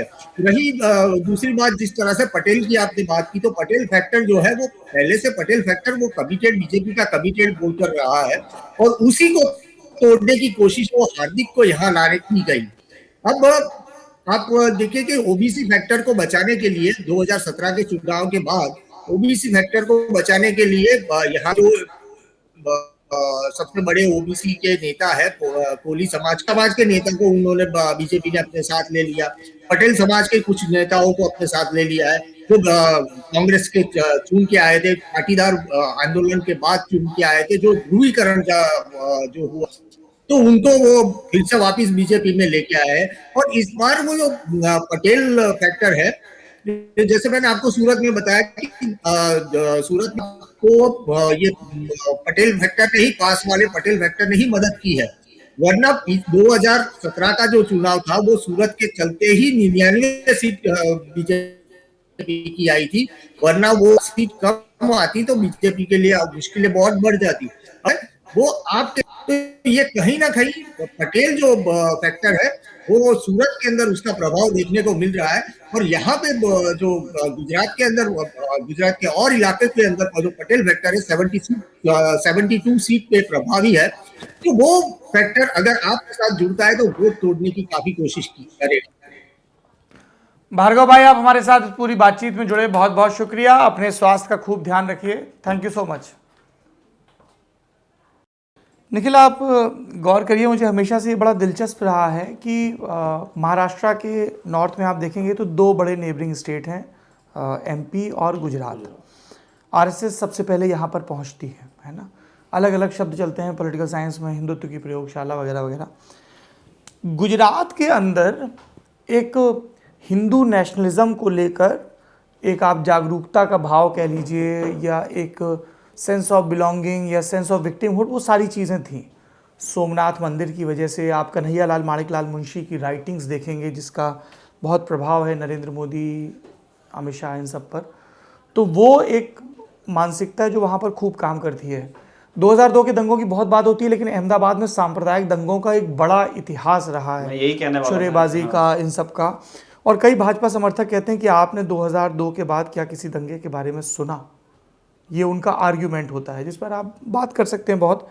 लेकिन एक जो काउंटर पोलराइजेशन, आप वहाँ पर कभी भी बीजेपी की स्ट्रेटजी देखें तो कभी मियां मुशर्रफ, ये जो पूरा पाकिस्तान वाला नैरेटिव है जो बाद में गिरिराज सिंह समेत कई नेताओं ने इस्तेमाल करना शुरू किया, पाकिस्तान चले जाओ, इसकी शुरुआत गुजरात से हुई थी। क्योंकि नेबरिंग स्टेट, या आप यहाँ क्या करोगे तो कराची में क्या धमक सुनाई देगी रन के उस पार, ये सब है। लेकिन आरएसएस लगातार अपने आप को वहाँ पे बहुत अलग अलग ढंग से स्ट्रेंथन करता रहा है। जो अलग अलग जातीय समूहों के मंदिर हैं, अस्पताल हैं, वहाँ पे सब जगह पे है। और ये बड़ा दिलचस्प है कि कांग्रेस ने पटेलों को अपने खिलाफ कर लिया था, फिर बीजेपी ने उनको कैप्चर किया, और 2017 का चुनाव एक वो बड़ा लिटमस टेस्ट था कि जो सबसे डोमिनेंट कम्युनिटी वो आपके विरोध में है, बिल्कुल, खासतौर पे उसके नौजवान। बुजुर्ग उतने नहीं थे क्योंकि उन्होंने माधव सिंह सोलंकी का राज देखा था जिसमें उनको मार्जिनलाइज कर दिया गया था। तो वो एक बड़ा लिटमस टेस्ट था। अभी ये बात जैसी भार्गव जी ने कही दुरुस्त है कि विजय रूपानी की अपनी पॉलिटिकल करेंसी नहीं है, लेकिन चैलेंजर कौन है? कई बार क्या होता है, आपकी टीम उतनी अच्छी नहीं जितनी पहले थी, लेकिन सामने वाली टीम ज़्यादा कमज़ोर है, ज़्यादा बिखरी है, या कई क्लेमेंट दिख रहे हैं। तो ये एक मुझे लगता है कि as of now BJP is super strong. मतलब सौराष्ट्र वाले इलाके में पिछली बार उन्होंने डेंट खाया था विधानसभा चुनाव में, लेकिन अभी फिलहाल लग रहा है कि उन्होंने अपने टर्फ को रीगेन कर लिया है। और देखिए, इसका सिंबॉलिक इफेक्ट भी होता है, ये अपोजिशन भी समझता है। एग्जैक्टली और वो इसीलिए वो इतना पर्सनल लड़ाई होती है, क्योंकि बीजेपी एक वो मतलब गुजरात, माफ़ कीजिए, उसके लिए जो नेशनल पॉलिटिक्स में बीजेपी जहाँ है उसके लिए वो एक आइडियोलॉजिकल होम है, वो नागपुर नहीं है अभी, है ना। और एक चीज़ बस उसमें आपने गुजरात ज़रूर रहा होगा, लेकिन एमपी में ना जहाँ आरएसएस का एक उदय होता है, या बहुत बहुत पुराने लीडर्स आप देखेंगे ना, बिल्कुल जनसंघ के टाइम से, तो वो आपको एमपी में मिलेंगे मध्य भारत में, इंदौर, मालवा उस साइड में, और नागपुर है आपका बिल्कुल इधर। तो ये एक मतलब अगर जिसको कहते हैं ना कि अगर वो रूल ऑफ प्रॉक्सिमिटी वाली चीज़ अगर रही होगी तो फिर एमपी के ईस्ट में महाकौशल साइड होना चाहिए था, जबकि नहीं दिखता आपको। इसमें दूसरी चीज़ ये होती है कि आप बिल्कुल आरएसएस का और बीजेपी का, इसमें विद्वान जो पॉलिटिकल साइंटिस्ट हैं ज़्यादा, जहाँ जहाँ पे वर्णिक कम्युनिटी थी वहाँ सबसे पहले कि आप समाज का काम कर रहे हैं, नहीं ये सत्य है। देखिए, ये जो एक मिथ बना था, हर मिथ के पीछे कुछ हकीकत तो होती है ना, कि ठाकुर ब्राह्मण बनिया की पार्टी या ब्राह्मण बनिया की पार्टी वाला जो मिथ बना था, और उसमें भी सबसे पहला मिथ की बनिया की पार्टी, मतलब कोई उसमें गलती नहीं है भाई। जो शुरुआत में जुड़े लोग तो आप एक ग्रुप से एसोसिएट करते हो, फिर आप बसपा के लिए, सपा के लिए, सबके लिए इस तरह की चीज़ चलती है। लेकिन उन्होंने कंटिन्यूसली अपने बेस को बढ़ाया। जब गोविंदाचार्य को 87 में लाया गया था आडवाणी के राष्ट्रीय अध्यक्ष बनने के बाद, 86-87 में, तो वो काम ही यही था कि आप सोशल इंजीनियरिंग, आप ओबीसी को कितना रिप्रेजेंटेशन दे रहे हैं, दलित समाज को कितना दे रहे हैं, इस चीज़ पे बहुत बात हुई थी। तो आपके महाकौशल में वो चीज़ नहीं थी जो आपके यहाँ पे दिखती है, बिजनेस सेंटर, और एक जो एक कंटिन्यूटी लाइन बनती है। देखो, यहाँ पे इनका असर बढ़ा पंजाब से लेकर दिल्ली वाले इलाके में because of the partition. Delhi में बीजेपी बहुत मजबूत थी, है ना। आडवाणी यहाँ पर चेयरमैन बनते हैं नगर पालिका परिषद के, और वो क्रमशः मजबूत रहती है। बीजेपी। उसके बाद आपके मध्य भारत में वो चीज़ दिखती है, क्योंकि 77 में जब दावेदारी की बात आती है तो बीजेपी यूपी छोड़ देती है, बिहार छोड़ देती है, एमपी, राजस्थान, हिमाचल लेती है ना। और वो आपकी पट्टी फिर मुंबई तक जाती है, जो वो वणिक बेस की बात है। और नागपुर से अगर आप ऊपर नीचे देखोगे तो उसकी गुंजाइश नहीं दिखती है, इसलिए थोड़ा वक्त लगा। हाँ, वो शेयर क्रॉपर्स हैं या वो आदिवासी हैं या वो मतलब मार्जिनल एग्जिस्टेंस है, वो ट्रेडिंग कम्युनिटीज बसती नहीं है वहाँ पे नागपुर के नॉर्थ साउथ में, मतलब उसकी इमीडिएट पेरिफेरी में है नहीं ज़्यादा। देखिए, आप नागपुर की बात करें तो सबसे नागपुर तो अपने आप में बहुत चीज़ों की बिलोंगिंग का शहर था। वहीं पे बाबा साहब अम्बेडकर धर्म परिवर्तन करते हैं, वहीं पे कांग्रेस अपने गढ़ को बचाने की कोशिश करती है। सेंट्रल प्रोविंस की शायद जो सेंट्रल वो था वो राजधानी भी वहीं थी, तो रविशंकर शुक्ला की पूरी पॉलिटिक्स वहीं संचालित होती है और बाद में डीपी मिश्रा की, और वहीं से आरएसएस निकलता है। चलिए बढ़ते हैं अगले विषय की तरफ, जो बंगाल के चुनाव से जुड़ा है। शुक्रवार के दिन बंगाल में चुनाव का ऐलान हो चुका है। बाकी राज्यों में भी असम, पुदुचेरी, केरल और तमिलनाडु। बंगाल पर सबकी नज़र ज़्यादा है, क्योंकि सत्तारूढ़ जो केंद्र में है भारतीय जनता पार्टी और जो बंगाल की सत्ता में 10 वर्ष से काबिज हैं तृणमूल कांग्रेस, इनके बीच ज़ोरदार चुनावी मुकाबले की संभावना दिख रही है। 8 चरणों में चुनाव हैं। हाल ही में बंगाल का एक लंबा दौरा करके लौटे हैं लल्लन टॉप के पत्रकार प्रशांत मुखर्जी, जो हमारे साथ जुड़े हैं। इनसे जानेंगे कि एज ऑफ नाउ क्या नज़र आ रहा है। यात्राएं निकल रही हैं, कभी अमित शाह, कभी नरेंद्र मोदी, कभी जेपी नड्डा, कभी स्मृति ईरानी, और उधर से ममता बनर्जी मोर्चा साधे हुए हैं। प्रशांत बाबू, क्या है बंगाल का अब हाल? 8 चरणों में चुनाव, पहली प्रतिक्रिया तो इस पर चाहूँगा। सर, ये इतिहास में मेरे समझ से पहली बार हो रहा है। बंगाल में पहले 6, 5 और 7 चरणों में चुनाव हुआ है, लेकिन 8 चरणों में चुनाव कभी भी नहीं हुआ। ये पश्चिम बंगाल के इतिहास में पहली बार है। और दूसरी बड़ी चीज जो इसमें देखने लायक है वो है जो मिक्सचर ऑफ कॉन्स्टिट्यूएंसीज जो एक फेज में की गई हैं। इससे पहले आमतौर पर जो होता था वो होता था कि नॉर्थ से शुरू होती थी चुनाव और होते हुए नीचे आ जाती थी। इस बार लेकिन एक अलग चीज देखने को मिली है, वो मिक्सचर ऑफ कॉन्स्टिट्यूएंसीज। मतलब पहली बार पहले चरण के चुनाव में पुरुलिया और बांकुड़ा में चुनाव होगा, पश्चिम मिदनापुर के कुछ पॉकेट्स में चुनाव होगा। इस तरह से पूरे इलेक्शन के आखिरी फेज तक पूरा डिवाइडेड है। मतलब हर एक क्षेत्र से 2-4 कॉन्स्टिट्यूएंसीज को मिला जुला कर चुनाव किया जा रहा है। ये अपने में एक नया एक्सपेरिमेंट है जो इलेक्शन कमीशन करने जा रहा है। इंटरेस्टिंग। कई लोगों ने कहा कि केंद्रीय सुरक्षा बलों की ज़्यादा से ज़्यादा नियुक्ति हो और जो एक स्टैब्लिश्ड पॉलिटिकल स्पेक्ट्रम है उसको भंग किया जा सके, इसके लिए भी इस तरह की चीज़ें होती हैं, ये कहा जाता है। सुनील अरोड़ा मुख्य चुनाव आयुक्त, उन्होंने एक लंबा भाषण दिया, उसके बाद ट्विटर पर मीम से ही चलने लगे, उसके बाद फाइनली नतीजे आते हैं। क्या लग रहा है प्रशांत, अभी कौन से मुद्दे इफेक्टिव लग रहे हैं? मुझे लग रहा है कि आखिरी में तो भ्रष्टाचार वर्सेस बंगाली अस्मिता जैसा कुछ चुनाव होने जा रहा है। जो लास्ट बाइनरी दिखेगी वो परिवर्तन वर्सेस हम बंगाल के हैं और ये बाहर के, क्या वैसा आपको लग रहा है बाइनरी बन रहा है? सर, बाइनरी इस वक्त तक बनाने की कोशिश है परसेप्शन के बैटल के ऊपर, जहां ममता बनर्जी एक तरफ बंगाल की अस्मिता, बांग्ला चाहिए, मतलब पश्चिम बंगाल को पश्चिम बंगाल की लड़की चाहिए, ये कैंपेन जो बंगाली अस्मिता का कैंपेन है ये प्ले कर रही है। बट ये परसेप्शन बैटल है, और अगर ग्राउंड पे अगर आप देखेंगे तो बात सिर्फ एक तरफ पोलराइजेशन है, दूसरी तरफ तृणमूल कांग्रेस के खिलाफ करप्शन, कट मनी, आम्फान को लेकर जो दिक्कतें आई थी, लोगों को पैसे नहीं मिले थे, वो है मुद्दा। ग्राउंड पे सिर्फ यही मुद्दा देखने को मिल रहा है। पे पोलराइजेशन देखने को मिल रहा है, जो धर्म के आधार पर पोलराइजेशन हुआ है, जिसका रिफ्लेक्शन लोकसभा 2019 के नतीजों में भी था। तो ग्राउंड पे ये दो चीजें हैं, वहां पर करप्शन, कट मनी और डर और भय का एक माहौल, और दूसरी तरफ जाति धर्म के आधार पर पोलराइजेशन हुआ है। जहां परसेप्शन का बैटल है, वहां बाहरी यहाँ के लोग रहने वाले हैं, बंगाल से बाहर से आए, जिसे कहते हैं बांग्ला में, उसका यूज कर रही है तृणमूल कांग्रेस, या अस्मिता को उठा रही है ज्यादा से ज्यादा, इसकी कोशिश कर रही है। ये परसेप्शन बैटल है। आप करप्शन कह रहे थे, अभी जो सबसे ज़्यादा मतलब लाउड जो डेवलपमेंट सुनाया आया दिल्ली में कि ममता बनर्जी के भतीजे, उनकी जो धर्मपत्नी है, उनको सीबीआई के नोटिस गए जो कोलकाता की एसीबी शाखा है कोल के जो अलेज्ड वहाँ पे चोरी हुई है और अवैध उत्खनन हुआ है, ये मुद्दा मतलब कितना बड़ा है और ये मतलब इसको कितना मतलब ट्रैक्शन गेन कर सकती है बीजेपी इस एक चीज पे कि सीएम की फैमिली में कुछ गड़बड़ हुई है? देखिए इसका कोई रेजोनेंस है क्या पब्लिक के साथ में? देखिए निखिल, करप्शन का रेजोनेंस है और करप्शन जो शब्द है वो तृणमूल कांग्रेस के साथ जुड़ा हुआ है, ये बहुत क्लियर है। लेकिन बीजेपी इस तरह से करप्शन का इस्तेमाल नहीं कर रही है चुनाव अपने प्रचार में, क्योंकि अगर बीजेपी करप्शन का इस्तेमाल करेगी, जो जितने दागी नेता हैं वो आज बीजेपी में शामिल हो गए हैं जो करप्शन की मार झेल रहे हैं, इस वजह से जनता में गुस्सा देखने को जरूर मिल रहा है कि देखो ये भी शामिल था वो भी। बीजेपी बनाने की कोशिश नहीं कर रही है बंगाल में, और बीजेपी बिल्कुल चुप है किसी भी तरह के करप्शन के। मतलब चुनावों में बहुत ज्यादा मिल जाएगा जहां पर रैलियों में वो भाषण दे रहे हैं, लेकिन ग्राउंड लेवल पे जो बीजेपी के कार्यकर्ता आपको देखने को मिलेंगे वो तृणमूल कांग्रेस के करप्शन के खिलाफ प्रचार करते हुए मिलेंगे। वो आपको किसी स्ट्रे इंसिडेंट या किसी एक विशेष नेता को पकड़े जाने के ऊपर वो कुछ नहीं बोल रहे हैं, क्योंकि वहां सवाल बहुत सारे उनके अपने नेताओं पर आ जाएगा जो अभी तृणमूल का दामन छोड़ बीजेपी में शामिल है। अच्छा प्रशांत, मेरा अगला सवाल गठबंधन को लेकर है। पहले खबरें आ रही थी कि जंगल महल इलाके में अपने आप को और मजबूत करने के लिए शायद हेमंत सोरेन और ममता बनर्जी साथ आए, विपक्षी एकता के नारे को बुलंदी दी जाए। फिर बात हुई कि आरजेडी की तरफ से श्याम रजक बात कर रहे हैं।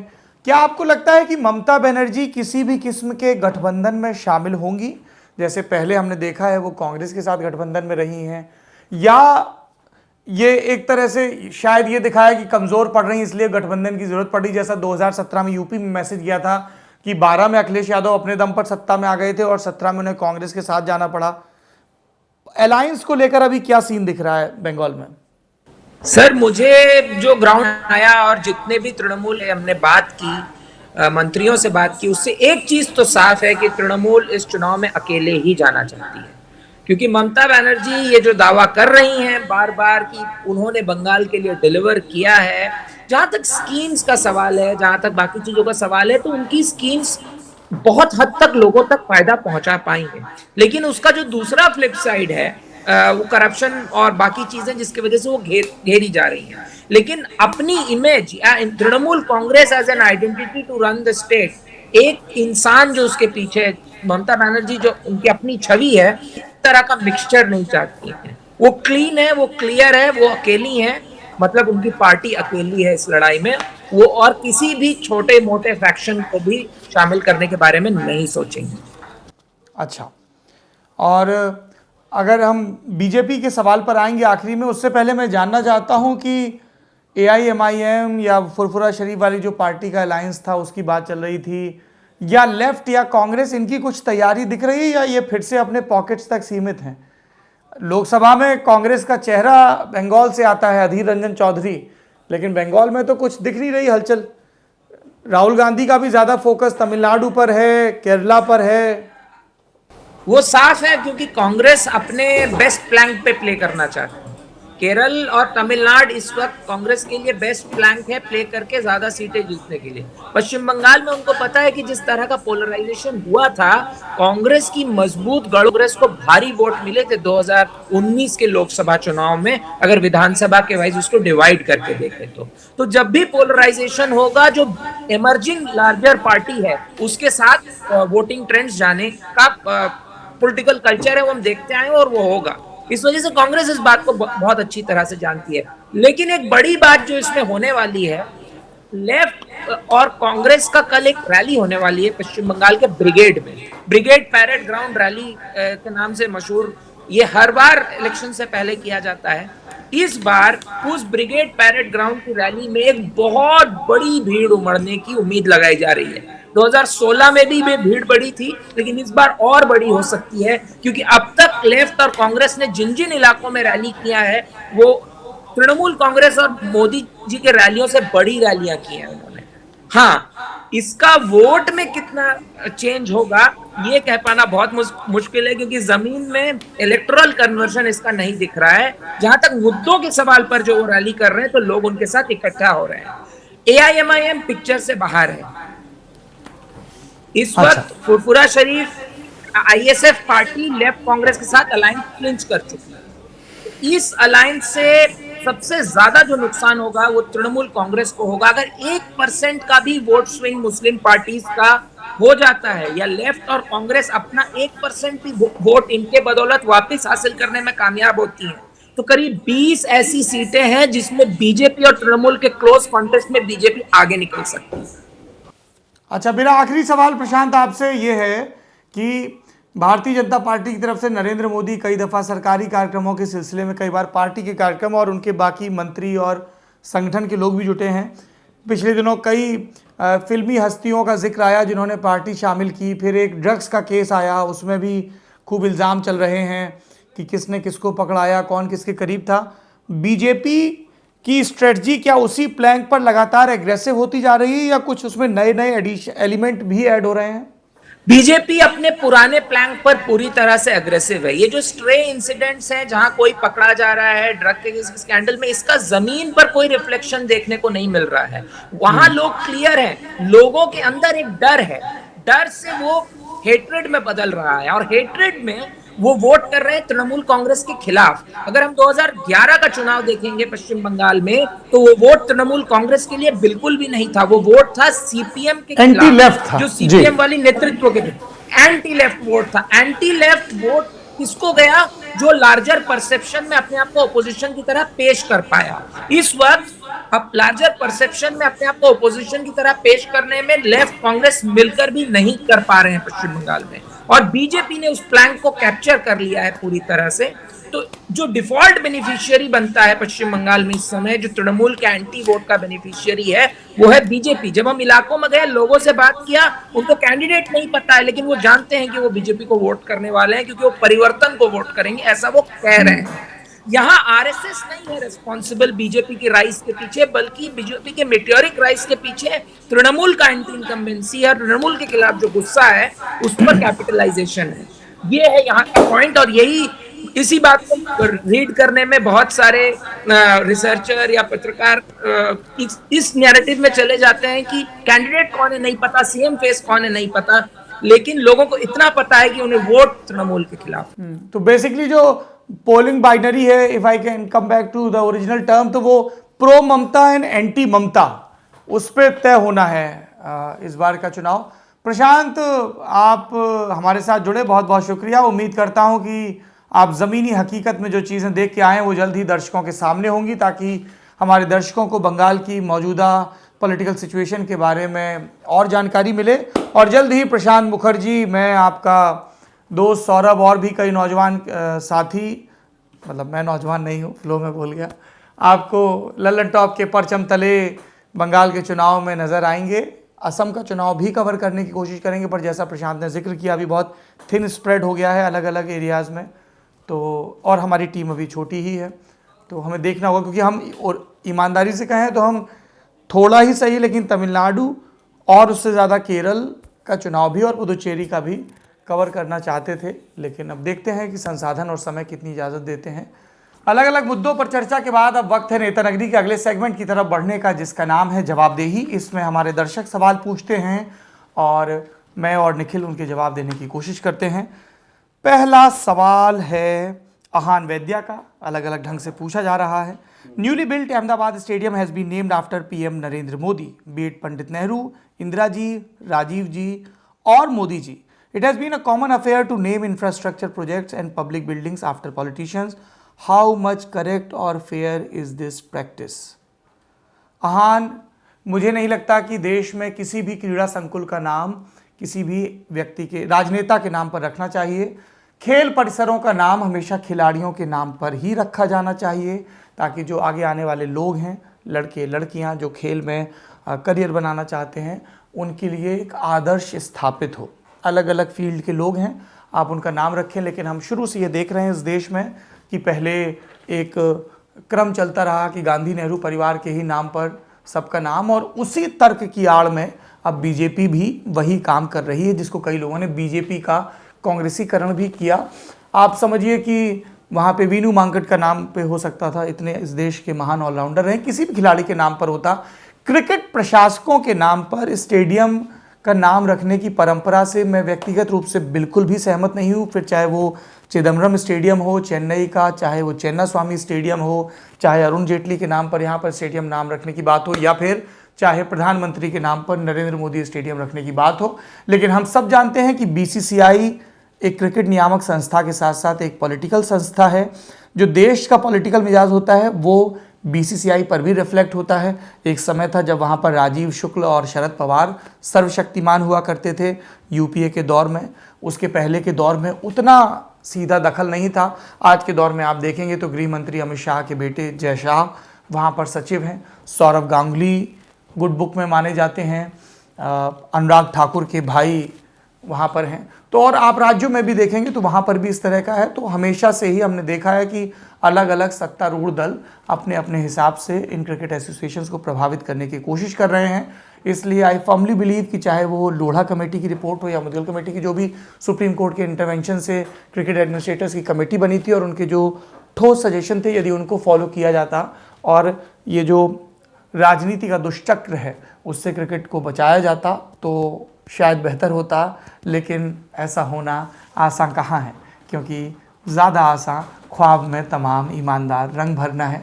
हज़ारों करोड़ की रकम, बड़ी बड़ी डील्स, स्टेडियम, क्रिकेट के करियर बनना बिगड़ना, बहुत पॉलिटिक्स है बाबा। Personally I do not support any such move, चाहे वो राजीव गांधी, इंदिरा गांधी, इन सब के नाम पर खेल परिसरों का बनना हो या फिर अब नरेंद्र मोदी के नाम पर। इस देश ने तमाम शानदार खिलाड़ी दिए हैं, आप उनके नाम पर स्टेडियम्स के नाम बनाइए तो ज़्यादा बेहतर हो। Nikhil, you want to add something to this? छोटे छोटे दो ही कमेंट्स है। एक तो चिदम्बरम और चिन्नास्वामी ज़रूर क्रिकेट एडमिनिस्ट्रेटर्स थे, एक और अपने पर्सनल लाइफ में एक वकील थे और एक बिजनेसमैन थे, लेकिन उनका पूरा करियर क्रिकेट में जाता है, पहली चीज़, ठीक है। और वो दशकों वाली चीज़ थी जो कि केस नरेंद्र मोदी स्टेडियम के नाम जाएगा कि नरेंद्र मोदी जी भी गुजरात क्रिकेट एसोसिएशन के मुखिया रहे हैं एक बार, और उसमें और वो कोई बहुत लंबा टेन्योर या कोई बहुत सिग्निफिकेंट व्याख्या सापेक्ष हो जाता है फिर।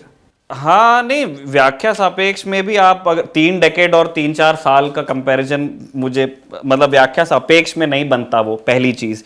दूसरी चीज ये जो एग्जैक्ट अहान के सवाल पे जाएंगे तो मैं उस डिसएग्री करता हूँ आपसे वहां पे कि ऐसा नहीं हो सकता कि पॉलिटिशियंस का नाम स्टेडियम में जाता नहीं है। It's about how do you look at your icons, आप कैसे आइकन्स बिल्ड करते हो और उन आइकन के कंट्रीब्यूशन को आप कहाँ दर्ज करना चाहते हो। तो अगर किसी को लगता है और अगर ये मतलब आम राय है कि नरेंद्र मोदी स्टेडियम का नाम होना चाहिए और वो सही है, तो मुझे उसमें कोई बहुत जिसको असाधारण समस्या मैं नहीं आइडेंटिफाई करता हूं। तो हमारी राय मांगी तो हमने कहा कि नहीं, हम बात ही कर रहे हैं।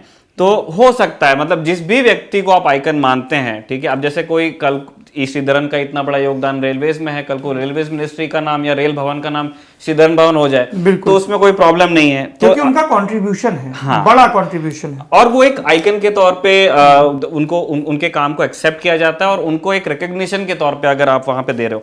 प्रॉब्लम या अग्रीमेंट डिसएग्रीमेंट या प्रॉब्लम वहां सिचुएट होती है सौरभ, जहां आप तब आपको देखना पड़ता है कि जो ट्रेंड चल रहा है, जो आपका वक्त है, उसके अंदर एक पर्टिकुलर एक्शन क्या कह रहा है आपकी पॉलिटिकल रियलिटी के बारे में, ठीक है। तो उससे आपको चीज पता चलती है और वो किसी के भी टेनोर की बात हो सकती है। आप दुनिया भर में जो स्ट्रॉन्गमैन होते हैं, जब वो मतलब इस तरह शिखर पे पहुंचते हैं तो आप यही घटनाएं वहां होते हुए या आपने देखी या आप देखेंगे, तो यही चीजें होती हैं, मूर्तियां लगती हैं, स्टेडियम्स बनते हैं। तो बाकी बन गया बढ़िया स्टेडियम बना, भारत ने मैच जीता है, बहुत जरूरी विषय हैं जिन पर चर्चा हो सकती है। हाँ, लेकिन कोई उतना बड़ा मसला भी नहीं है, लेकिन ये आपके समय के ऊपर बहुत बढ़िया टिप्पणी के तौर पे दर्ज है। ये है मतलब ये एक अच्छा बुकमार्क है इनटू इंडियन हिस्ट्री, जिसको आप अपने अपने ढंग से व्याख्या कर सकते हैं। अच्छा, दूसरा सवाल है महेंद्र का, why do people have such a low bar of expectations from politicians? We have seen in many elections where incumbent government focus on just one thing, crime rate or infrastructure or something else, and that's enough for people to bring them back to power. देखिए, आपको थोड़ा सा निखिल जी इत्तेफाक नहीं रखेंगे, you get what you deserve. हम बार बार लगातार सारा उनस पॉलिटिशियंस पे, पॉलिटिकल सिस्टम पे डाल देते हैं, हम अपने हिस्से की जिम्मेदारियां नहीं निभाते हैं। इस देश के नागरिक यदि अपने अधिकारों के प्रति जागरूक हों, चाहे वो वोट को लेकर हो या दूसरे वोटर्स को जागरूक करने को लेकर हो, अपनी प्राथमिकताएं आप स्पष्ट रखें और सिर्फ जो मैंने पहले भी टर्म यूज़ किया है कि इलेक्ट्रोक्रेसी बन के ना रह जाएं, सब दिन जागरूक रहें, सब दिन सवाल पूछें और छोटे छोटे समझौते और सहूलियतों में ना अटकें, तभी करेक्टिव मेजर्स आएंगे। नमन जैन का सवाल है, should Rahul Gandhi become a chief minister of any Indian state and show his model just like Modi did with Gujarat model? Naman, आपका सवाल बहुत दिलचस्प है। जब संजय गांधी राजनीति में आए थे तब ये मांग उठी थी। इनफैक्ट 1980 में जब उत्तर प्रदेश में विधानसभा के चुनाव में कांग्रेस जीती थी तो उत्तर प्रदेश विधायक दल जो था उसने बाकायदा ये प्रस्ताव पारित कर संजय गांधी को अपना नेता चुन लिया था। मतलब सीएम डेजिग्नेट वो हो गए थे विधायक दल की बैठक के हिसाब से।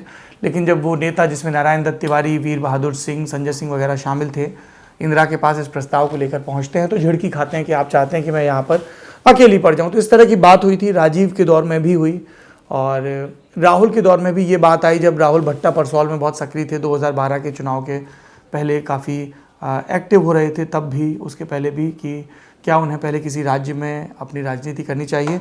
अब इसके दो पहलू हैं। पहला ये कि क्या किसी राज्य में राहुल गांधी का नाम आगे करके कांग्रेस चुनाव जीत सकती है? पंजाब में चुनाव जीतती है कांग्रेस कैप्टन अमरिंदर सिंह के नाम पर, एक ताकतवर छत्र। छत्तीसगढ़ में अपनी ऑर्गेनाइजेशनल स्ट्रेंथ और भूपेश बघेल ने जो लगातार स्ट्रीट फाइट की है और 15 बरस की रमन सिंह सरकार की एंटी इनकम्बेंसी, उसके नाम पर चुनाव जीती। मध्य प्रदेश का जनादेश कैसा था सबको पता है। सेम थिंग, अशोक गहलोत को आपने आगे रखा, सचिन पायलट को आगे रखा और एंटी इनकम्बेंसी के नाम पर आप चुनाव जीते। यही बात पुदुचेरी के लिए भी कही जाती है और जब केरल में सरकार में थे। तो अगर राहुल गांधी अपने आप को फोरफ्रंट पे रख के किसी राज्य में विधानसभा चुनाव में जीत दर्ज कराएं तो हाँ, ये एक राजनीतिक विकल्प हो सकता है जहां वो 5 बरस सरकार चलाएं। लेकिन राहुल गांधी की पॉलिटिक्स को आप करीब से देखेंगे तो साफ समझ में आएगा कि यूपीए 2 में बार बार प्रधानमंत्री मनमोहन सिंह ने ये बात कही थी कि मैं चाहता हूँ कि वो कैबिनेट का हिस्सा बने, मंत्रिपरिषद का हिस्सा बने, लेकिन उन्होंने ऐसा नहीं किया। तमाम राजनीतिक पंडितों को यही बात लगती थी कि आप हिस्सा बनिए सरकार का, जिम्मेदारियों को सीखिए, समझिए और फिर आप स्लोली ग्रेजुएट होइए उसको लीड करने के लिए। लेकिन वैसी कोई राजनीतिक मंशा नज़र नहीं आई थी। So I highly doubt that, but yes, I think personally किसी भी लीडर के लिए एक फेडरल स्ट्रक्चर में नरेंद्र मोदी ने ये चीज़ दिखाई है। ये एक बहुत मजबूत ज़रिया है जहाँ पे आप एक स्टेट को बहुत अच्छे से एडमिनिस्टर करें और फिर उस मॉडल के दम पर आप अपने आप को एक नेशनल लीडर के तौर पे प्रेजेंट करें। मुझको अगर बहुत ही स्पेसिफिकली आप किसी स्टेट में राहुल के जाने की बात करते हैं तो मतलब ऐसा बड़ा मतलब आश्चर्य होगा कि वो किसी राज्य में जाकर के सीएम या कैबिनेट में चले जाएं, क्योंकि वो बस एक तरह से मतलब वो काफ़ी आगे चली गई। अगर वो मिस नहीं भी होती है तो मतलब वो मौका, क्योंकि राहुल इतने टाइम तक के सेंटर की पॉलिटिक्स कर चुके हैं, वो किस स्टेट में जा कर के अपना नाम आगे रख सकते हैं, या जिस तरह बीजेपी करती है कि इलेक्शन जीतने के बाद में एक नया लीडर आप प्लेस करते हो, वो उनके पास में ऑप्शन नहीं है। अभी तो नहीं बचा है। वो प्रियंका गांधी के पास हो सकता है कि वो पहले यूपी पे फोकस करें और यूपी से अपना नाम बना के फिर वहां से बाहर निकलें, लेकिन राहुल के साथ थोड़ी सी देर हो गई है उस हिसाब से। और नरेंद्र मोदी और राहुल में सिर्फ एडमिनिस्ट्रेशन वाली दिक्कत नहीं है, वो बहुत सारी दिक्कतें हैं। नरेंद्र मोदी 0 से स्टार्ट करते हैं। हाँ, मतलब उनकी पॉलिटिकल ट्रेनिंग आप देखिए 70s से शुरू होती है, 70s, 80s, 90s, 30 बरस 32 बरस की पॉलिटिकल ट्रेनिंग के बाद वो वहां मतलब अग्रीमेंट डिसएग्रीमेंट असाइड वो एक पॉलिटिशियन होना उन्होंने सीखा है। पार्टी ऑफिस में चेयर उठाना से लेकर के सीएम होके स्टेट चलाना, तो वो तो ट्रेनिंग से कोई मतलब कंपैरिजन ही नहीं है फिलहाल नरेंद्र मोदी का फिलहाल राहुल से उस मामले में, उस एक स्पेसिफिक उसमें। अच्छा, अगले सवाल की तरफ बढ़ते हैं। ये सवाल है पराग नेभनानी का। We always talk about Gujarat model, but why Gujarat politics is less discussed than other states? पराग, इसकी 2 वजहें हैं। गुजरात मॉडल के बारे में 2014 में ज़्यादा बात हुई, अब गुजरात मॉडल की बात नहीं होती है विजय रूपानी के नेतृत्व में या उसके पहले आनंदीबेन के नेतृत्व में। Point number 1। पॉइंट नंबर 2, ज़्यादा पॉलिटिकल डिस्कशन उन स्टेट्स के बारे में होता है जहाँ पर पॉलिटिकल कन्फ्लिक्ट होता है या पॉलिटिकल सिनेरियो चेंज हो रहा होता है। हमने ये चीज़ देखी है कि केशुभाई पटेल जब शंकर सिंह वाघेला की बगावत के बाद दोबारा से सत्ता में आते हैं, उसके बाद से लगातार वहाँ पर भाजपा का ही शासन है। हर बार कांग्रेस चैलेंज करने की कोशिश करती है, मुंह की खाती है। 2017 में थोड़े ज़्यादा करीब पहुँच गए थे, 180 वाला खेल हो गया था, लेकिन उसके बाद से भी लगातार विधायकों की टूट जारी है। तो जब कोई बड़ा पॉलिटिकल टर्मोइल नहीं हो रहा है, कोई बहुत गेम चेंजिंग स्कीम नहीं आ रही है, तो स्वाभाविक है कि नेशनल लेवल पर उतनी बात नहीं होती है। बीच बीच में बात होती रहती है, जैसे हमने आज ही बात की जब निकाय चुनाव के नतीजे आए और विस्तार से बात की। तो ये आपके सवाल का जवाब है। मोहसिन खान का सवाल है, क्वेश्चन, सौरभ आप AIMIM को यूपी में कैसे देखते हैं, क्या इससे सपा को नुकसान होगा? AIMIM की जो पॉलिटिक्स है लॉन्ग रन में वो अपने कौम के मुद्दों को उठाते हैं, उन पर एक एग्रेसिव स्टैंड लेते हैं। तो जो पार्टियां हैं जो मेजॉरिटी को भी नाराज़ नहीं करना चाहती हैं, सपा बसपा कांग्रेस टाइप की, है ना, तो कई मुद्दों पर वो चुप रहते हैं या उतने मुखर नहीं, लेकिन ये CA NRC जैसी कोई भी चीज़ आती है तो असदुद्दीन ओवैसी उसमें बार बार अपने आप को आगे रखते हैं और मुस्लिम्स के फियर की बात करते हैं, सब चीज़ों की बात करते हैं कॉन्स्टिट्यूशनल फ्रेमवर्क में। तो वो अपने आप को असर्ट तो कर रहे हैं और यूपी की ज़मीन उनके लिए तैयार भी है, लेकिन क्या इमीडिएटली एक बड़ा डेंट दिखेगा या नहीं, ये देखने वाला सवाल है। लेकिन अखिलेश यादव को डर तो है, इसीलिए अखिलेश यादव ने मुख्यमंत्री रहते हुए असदुद्दीन ओवैसी को यूपी में एंटर नहीं करने दिया था। अक्सर वो प्रशासनिक रोड़े रखवाए थे। और योगी आदित्यनाथ की सरकार में देखिए कैसे दो ध्रुव एक दूसरे को साधते हैं। असदुद्दीन ओवैसी कभी आजमगढ़ जा रहे हैं, कभी बनारस जा रहे हैं और उनके साथ बड़ा एंटुराज है, पहली चीज़। दूसरी चीज़, इससे जो सबसे ज़्यादा नुकसान होगा वो सपा को होगा। तीसरी चीज़, एक नया पॉलिटिकल इक्वेशन भी बन सकता है। यूपी में पहले भी मुस्लिम बेस्ड पॉलिटिक्स करने की कोशिश हुई, चाहे वो यहाँ पे राशिद साहब ने की हो या वहाँ पर जो सर्जन थे अयूब, उन्होंने पीस पार्टी बना की हो। तो एक नया पॉलिटिकल अलायंस दिख सकता है आपको, जिसमें चंद्रशेखर रावण की पार्टी हो सकती है, जिसमें ओवैसी की पार्टी हो सकता है, उसमें और दल भी जुड़ें। और कई लोग कह रहे हैं कि हो सकता है कांग्रेस भी ऐसे किसी बड़े गठबंधन का हिस्सा बने। तो ये देखने वाली बात होगी, but it will definitely have some impact this time. Sandeep Bora का सवाल है, hi Saurabh, my question is can you tell us top 5 influential orators of Indian political history. बताइए निखिल जी, को जोड़ना चाहेंगे आप? नहीं, इस सवाल में तो नहीं, मतलब अच्छा, 5 influential orators of Indian political history में पहला नंबर है पंडित जवाहरलाल नेहरू का, हमारे देश के पहले प्रधानमंत्री। दूसरा नंबर है राम मनोहर लोहिया का, विपक्ष की सबसे सशक्त आवाज़। तीसरा नंबर है, बहुत ऑब्वियस चॉइस है, वो अटल बिहारी वाजपेयी का। ओरेटरी, उनके पूरे व्यक्तित्व का, उनके पूरे मिथ का, लेजेंड का एक बहुत इम्पॉर्टेंट हिस्सा था। ये 3 हैं जो मुझे अभी फौरी तौर पर याद आ रहे हैं।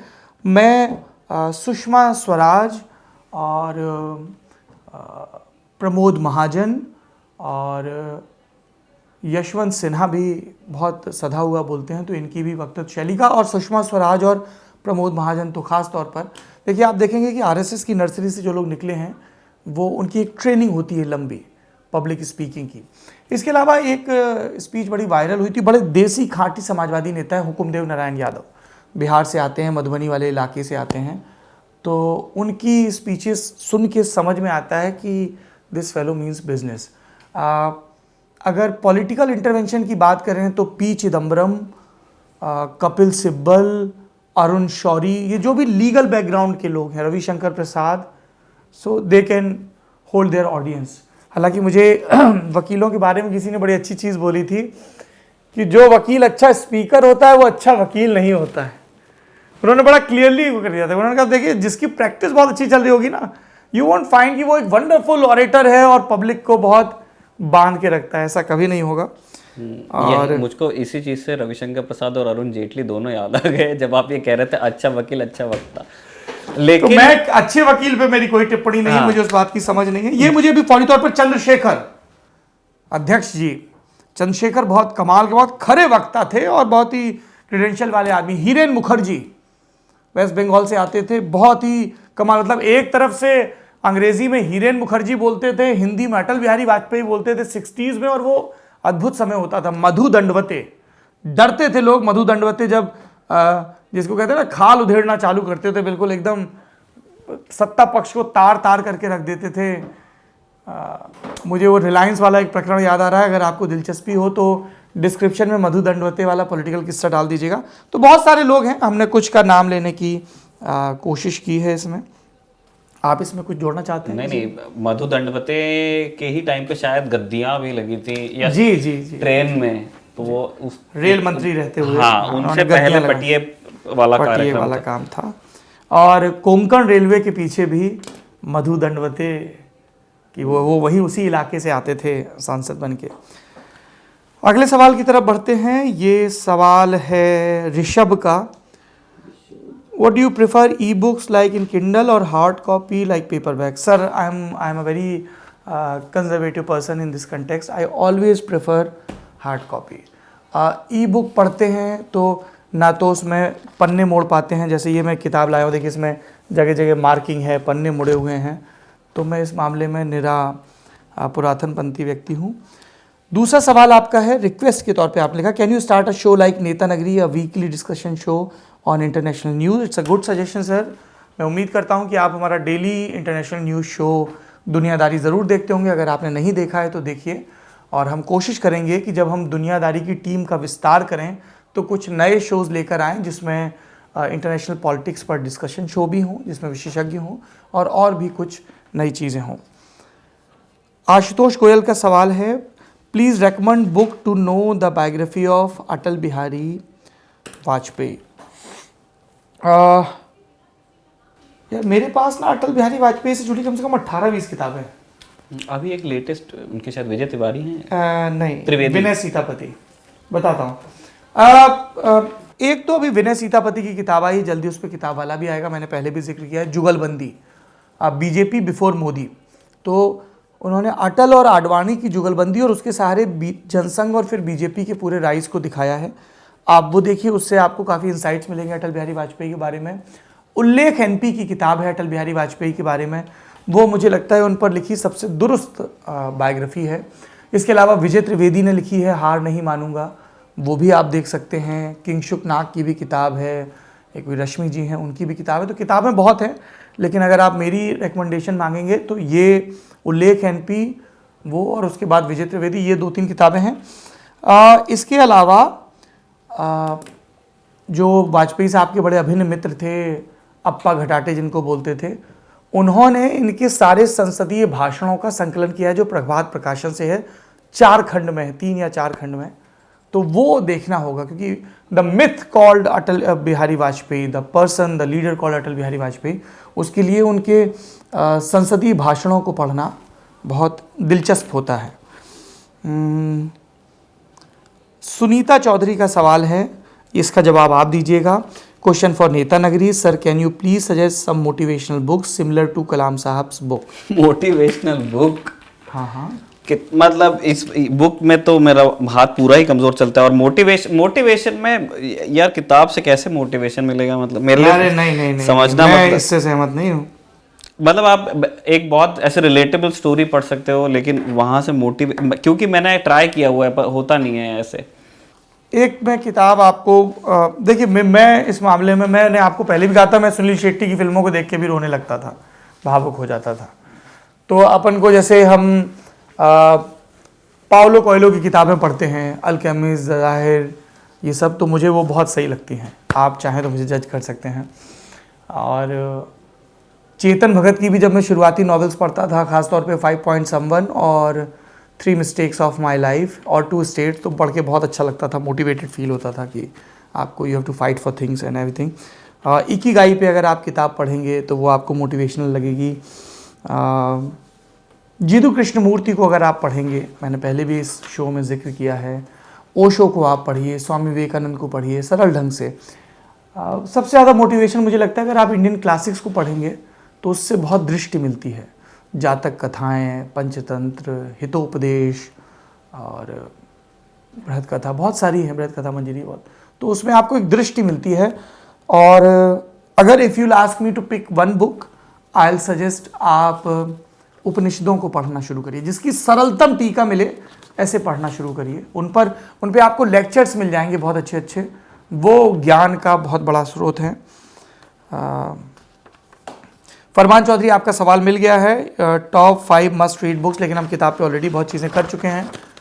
मैं पर्सनली विनोद कुमार शुक्ल की सब किताबें, राही मासूम रज़ा की सब किताबें, गैब्रियल गार्सिया मार्केस की सब किताबें, मतलब एक बहुत लंबी सूची है। गुंटर ग्रास की बात कर सकते हैं, अम्बर्तो इको की बात कर सकते हैं, ऐसे बहुत, मैं चूँकि साहित्य पढ़ता रहा हूँ पहले, तो मैं बहुत नाम गिना सकता हूँ। आप अपने तय खोजिए, लेकिन विनोद कुमार शुक्ल सा सरल लिखना, निर्मल वर्मा सा लिखना, एक लंबी सूची है।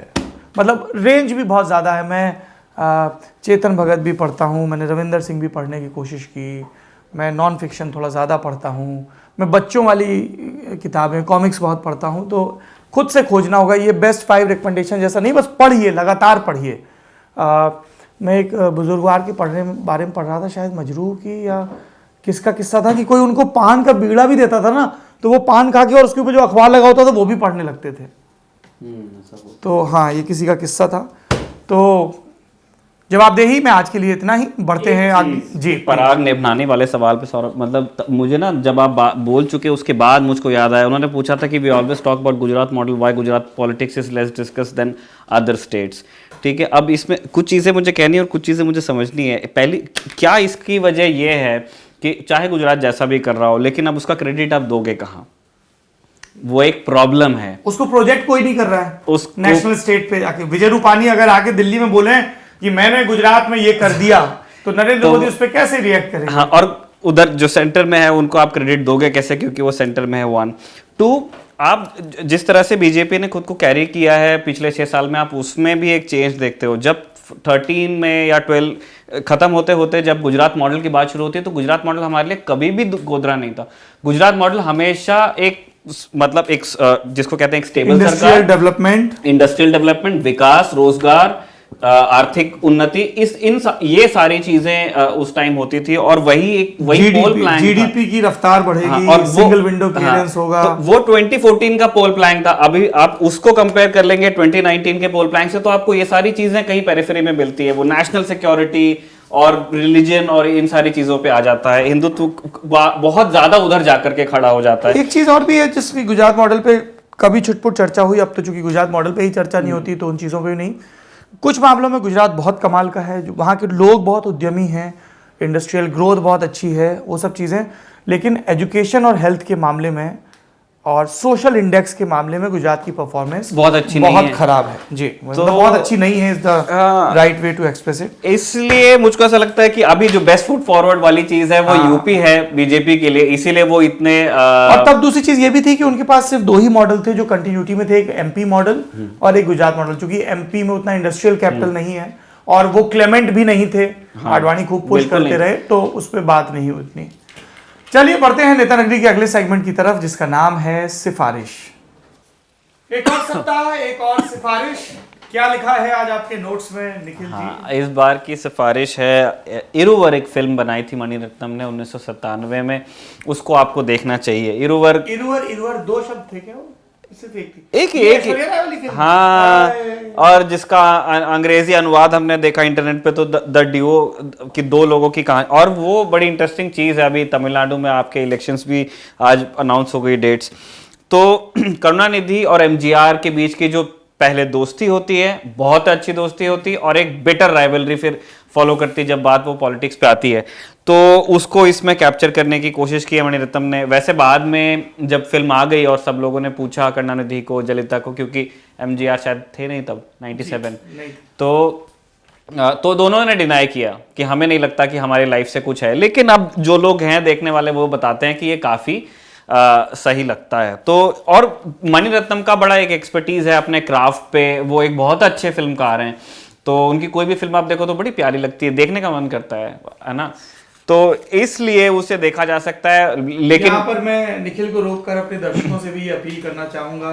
हमारे कई प्रबुद्ध दर्शक हैं प्रोफेसर श्रीराम की तरह, जो हमें अलग अलग किताबों और फिल्मों के बारे में बताते रहते हैं कि तमिलनाडु पर बनी दिलचस्प पॉलिटिकल फिल्मों के बारे में हमें बताइए कमेंट बॉक्स में लिखकर, ताकि हम आपके सुझावों के आधार पर लल्लन टॉप के जरिए पूरे देश को, दुनिया को बता सकें कि भाई तमिलनाडु में चुनाव आ रहे हैं, वहाँ के पॉलिटिकल स्पेक्ट्रम को समझने में ये चंद फिल्में हैं जो आपकी मददगार हो सकती है, क्योंकि बहुत दिलचस्प पॉलिटिक्स है। और अभी बीजेपी के वीडियो में आपको एमजीआर की तस्वीर भी दिखी थी कुछ दिन पहले, बीजेपी तमिलनाडु ने डाली थी। और अगर पूरा हमारे यहाँ पॉलिटिक्स पे जो फिल्में बनती है उनमें ये रहती है प्रॉब्लम, मतलब इरुवर के बारे में तो जो लोग तमिलनाडु को देखते हैं वो लोग ही बेहतर बता पाएंगे, लेकिन हमारे यहाँ ये होता है कि वो मतलब वो चूक जाती हैं कई बार। लेकिन वो कहानी अपने आप में बड़ी इंटरेस्टिंग है। आप सोचिए कि एक स्कॉलर है जो एक पॉलिटिकल पार्टी से जुड़ा हुआ है और वो बिल्कुल मूर्ति भंजक है।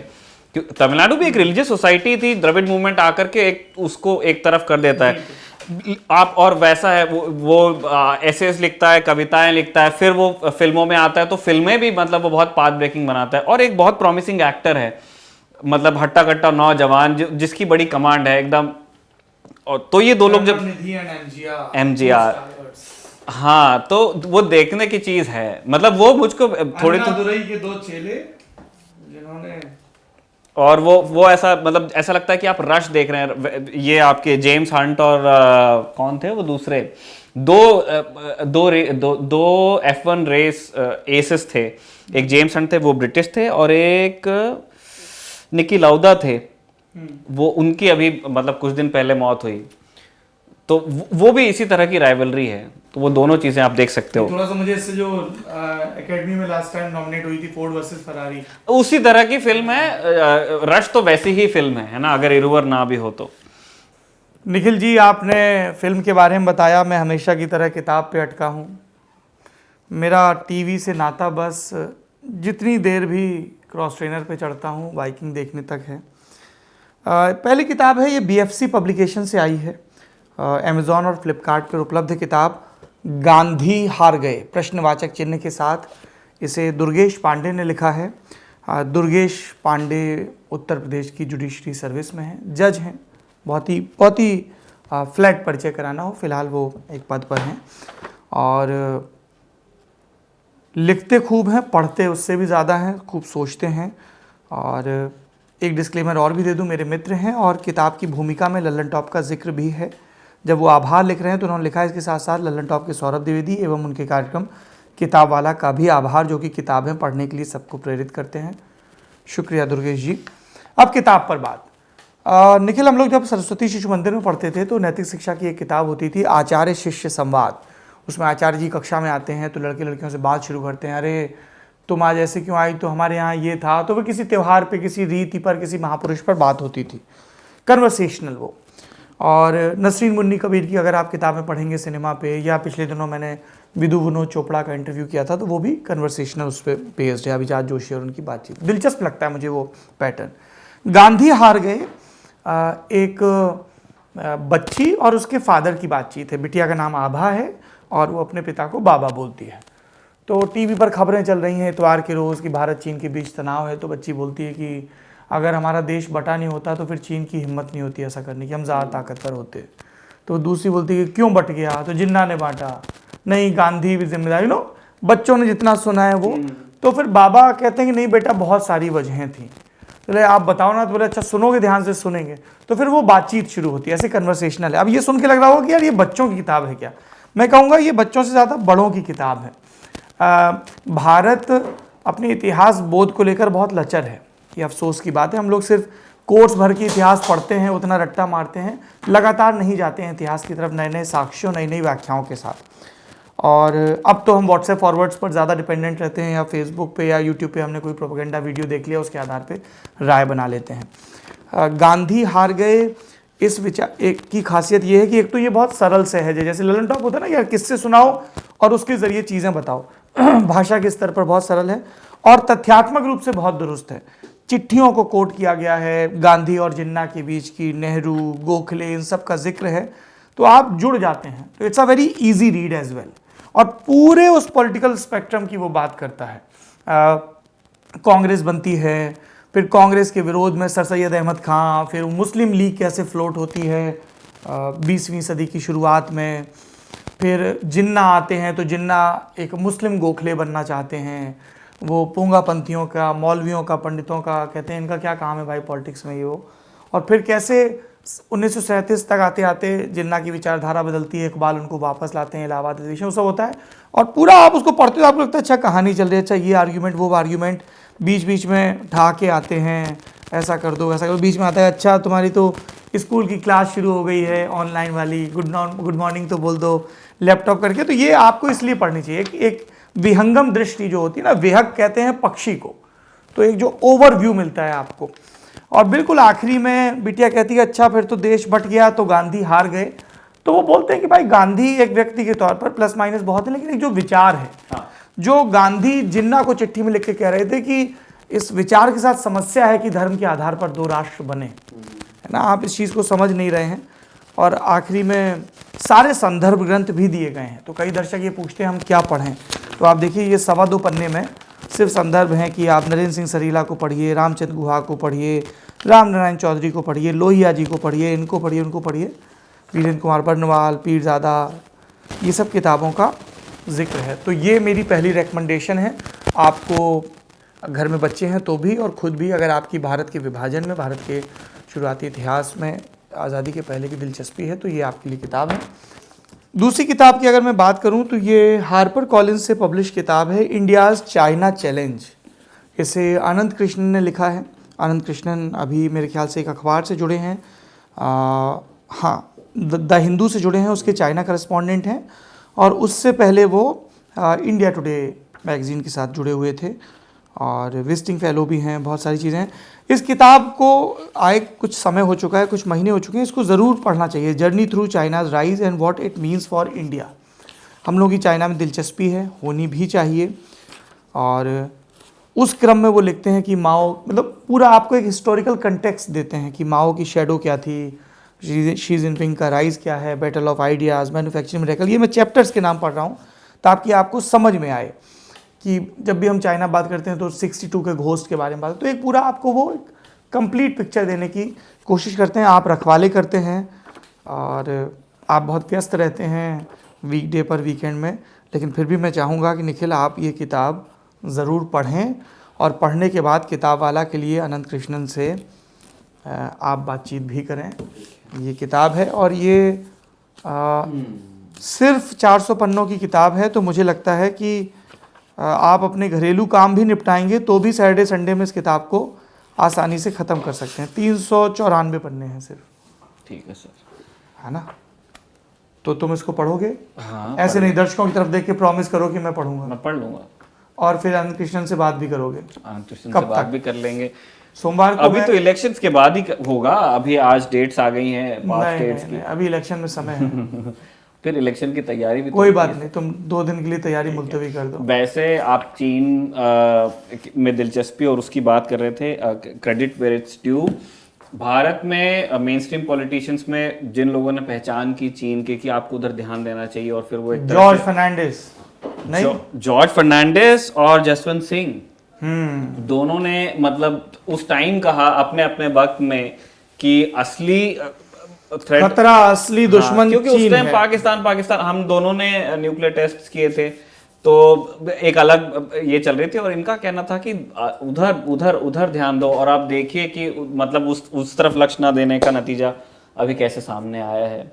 ये मैं क्यों कह रहा हूँ, और इस तरह की किताबें इसलिए ज़रूरी है सौरभ, क्योंकि भारत में चीन पर स्कॉलरशिप की थोड़ी कमी है। ऐसा नहीं है कि नहीं है और लोग जानते नहीं, लेकिन जैसे चीन की साइकी, उसकी पॉलिटी, या वो जिस तरह से जब दुश्मन का दिमाग आपको समझना है तो वो बहुत अधिकार हमारे पास नहीं है अभी चीन पे, और इसीलिए ज़रूरी हो जाती हैं इस तरह की किताबें।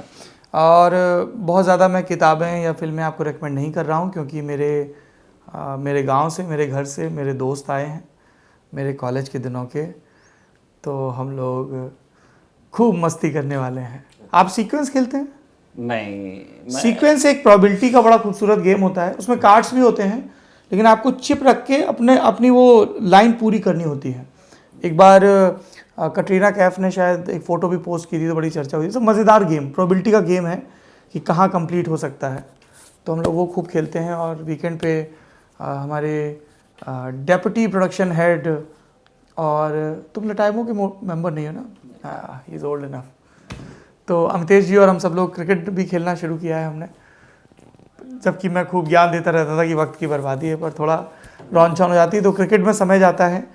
कुछ किताबें नहीं पढ़ेंगे, उसमें समय जाएगा, और मित्रों के साथ समय बिताया जाएगा। नाना प्रकार के व्यंजन, नाना प्रकार की गप उरई के कॉलेज के दिनों की, जब हमें नहीं पता होता था कि ज़िंदगी में क्या कर पाएंगे, एक नौकरी लग जाएगी ना, और खर्चा तो चल जाएगा ना, इस तरह की चिंताओं से घिरे रहते थे। नेता नगरी को यहीं पर समाप्त करते हैं। आप अपना ख्याल रखिए और संवाद का सिलसिला जारी रखिए। मित्रों से अगर बात नहीं की है तो फ़ोन उठाइए और उनको फ़ोन लगाइए। स्कूल के मित्र, कॉलेज के मित्र, पुराने दिनों की बात करिए, और कोशिश करिएगा। कल ही मैं कुछ लोगों से बात कर रहा था, बोले यार पुराने दोस्तों से बात करते हैं, थोड़ी देर में पॉलिटिक्स आ जाती है, वो पुरानी बातें छूट जाती हैं और पॉलिटिकल लड़ाई शुरू हो जाती है। ये राजनीति महत्वपूर्ण है, लेकिन आपकी मित्रता से ज़्यादा महत्वपूर्ण नहीं है। देखते रहिए नेता नगरी।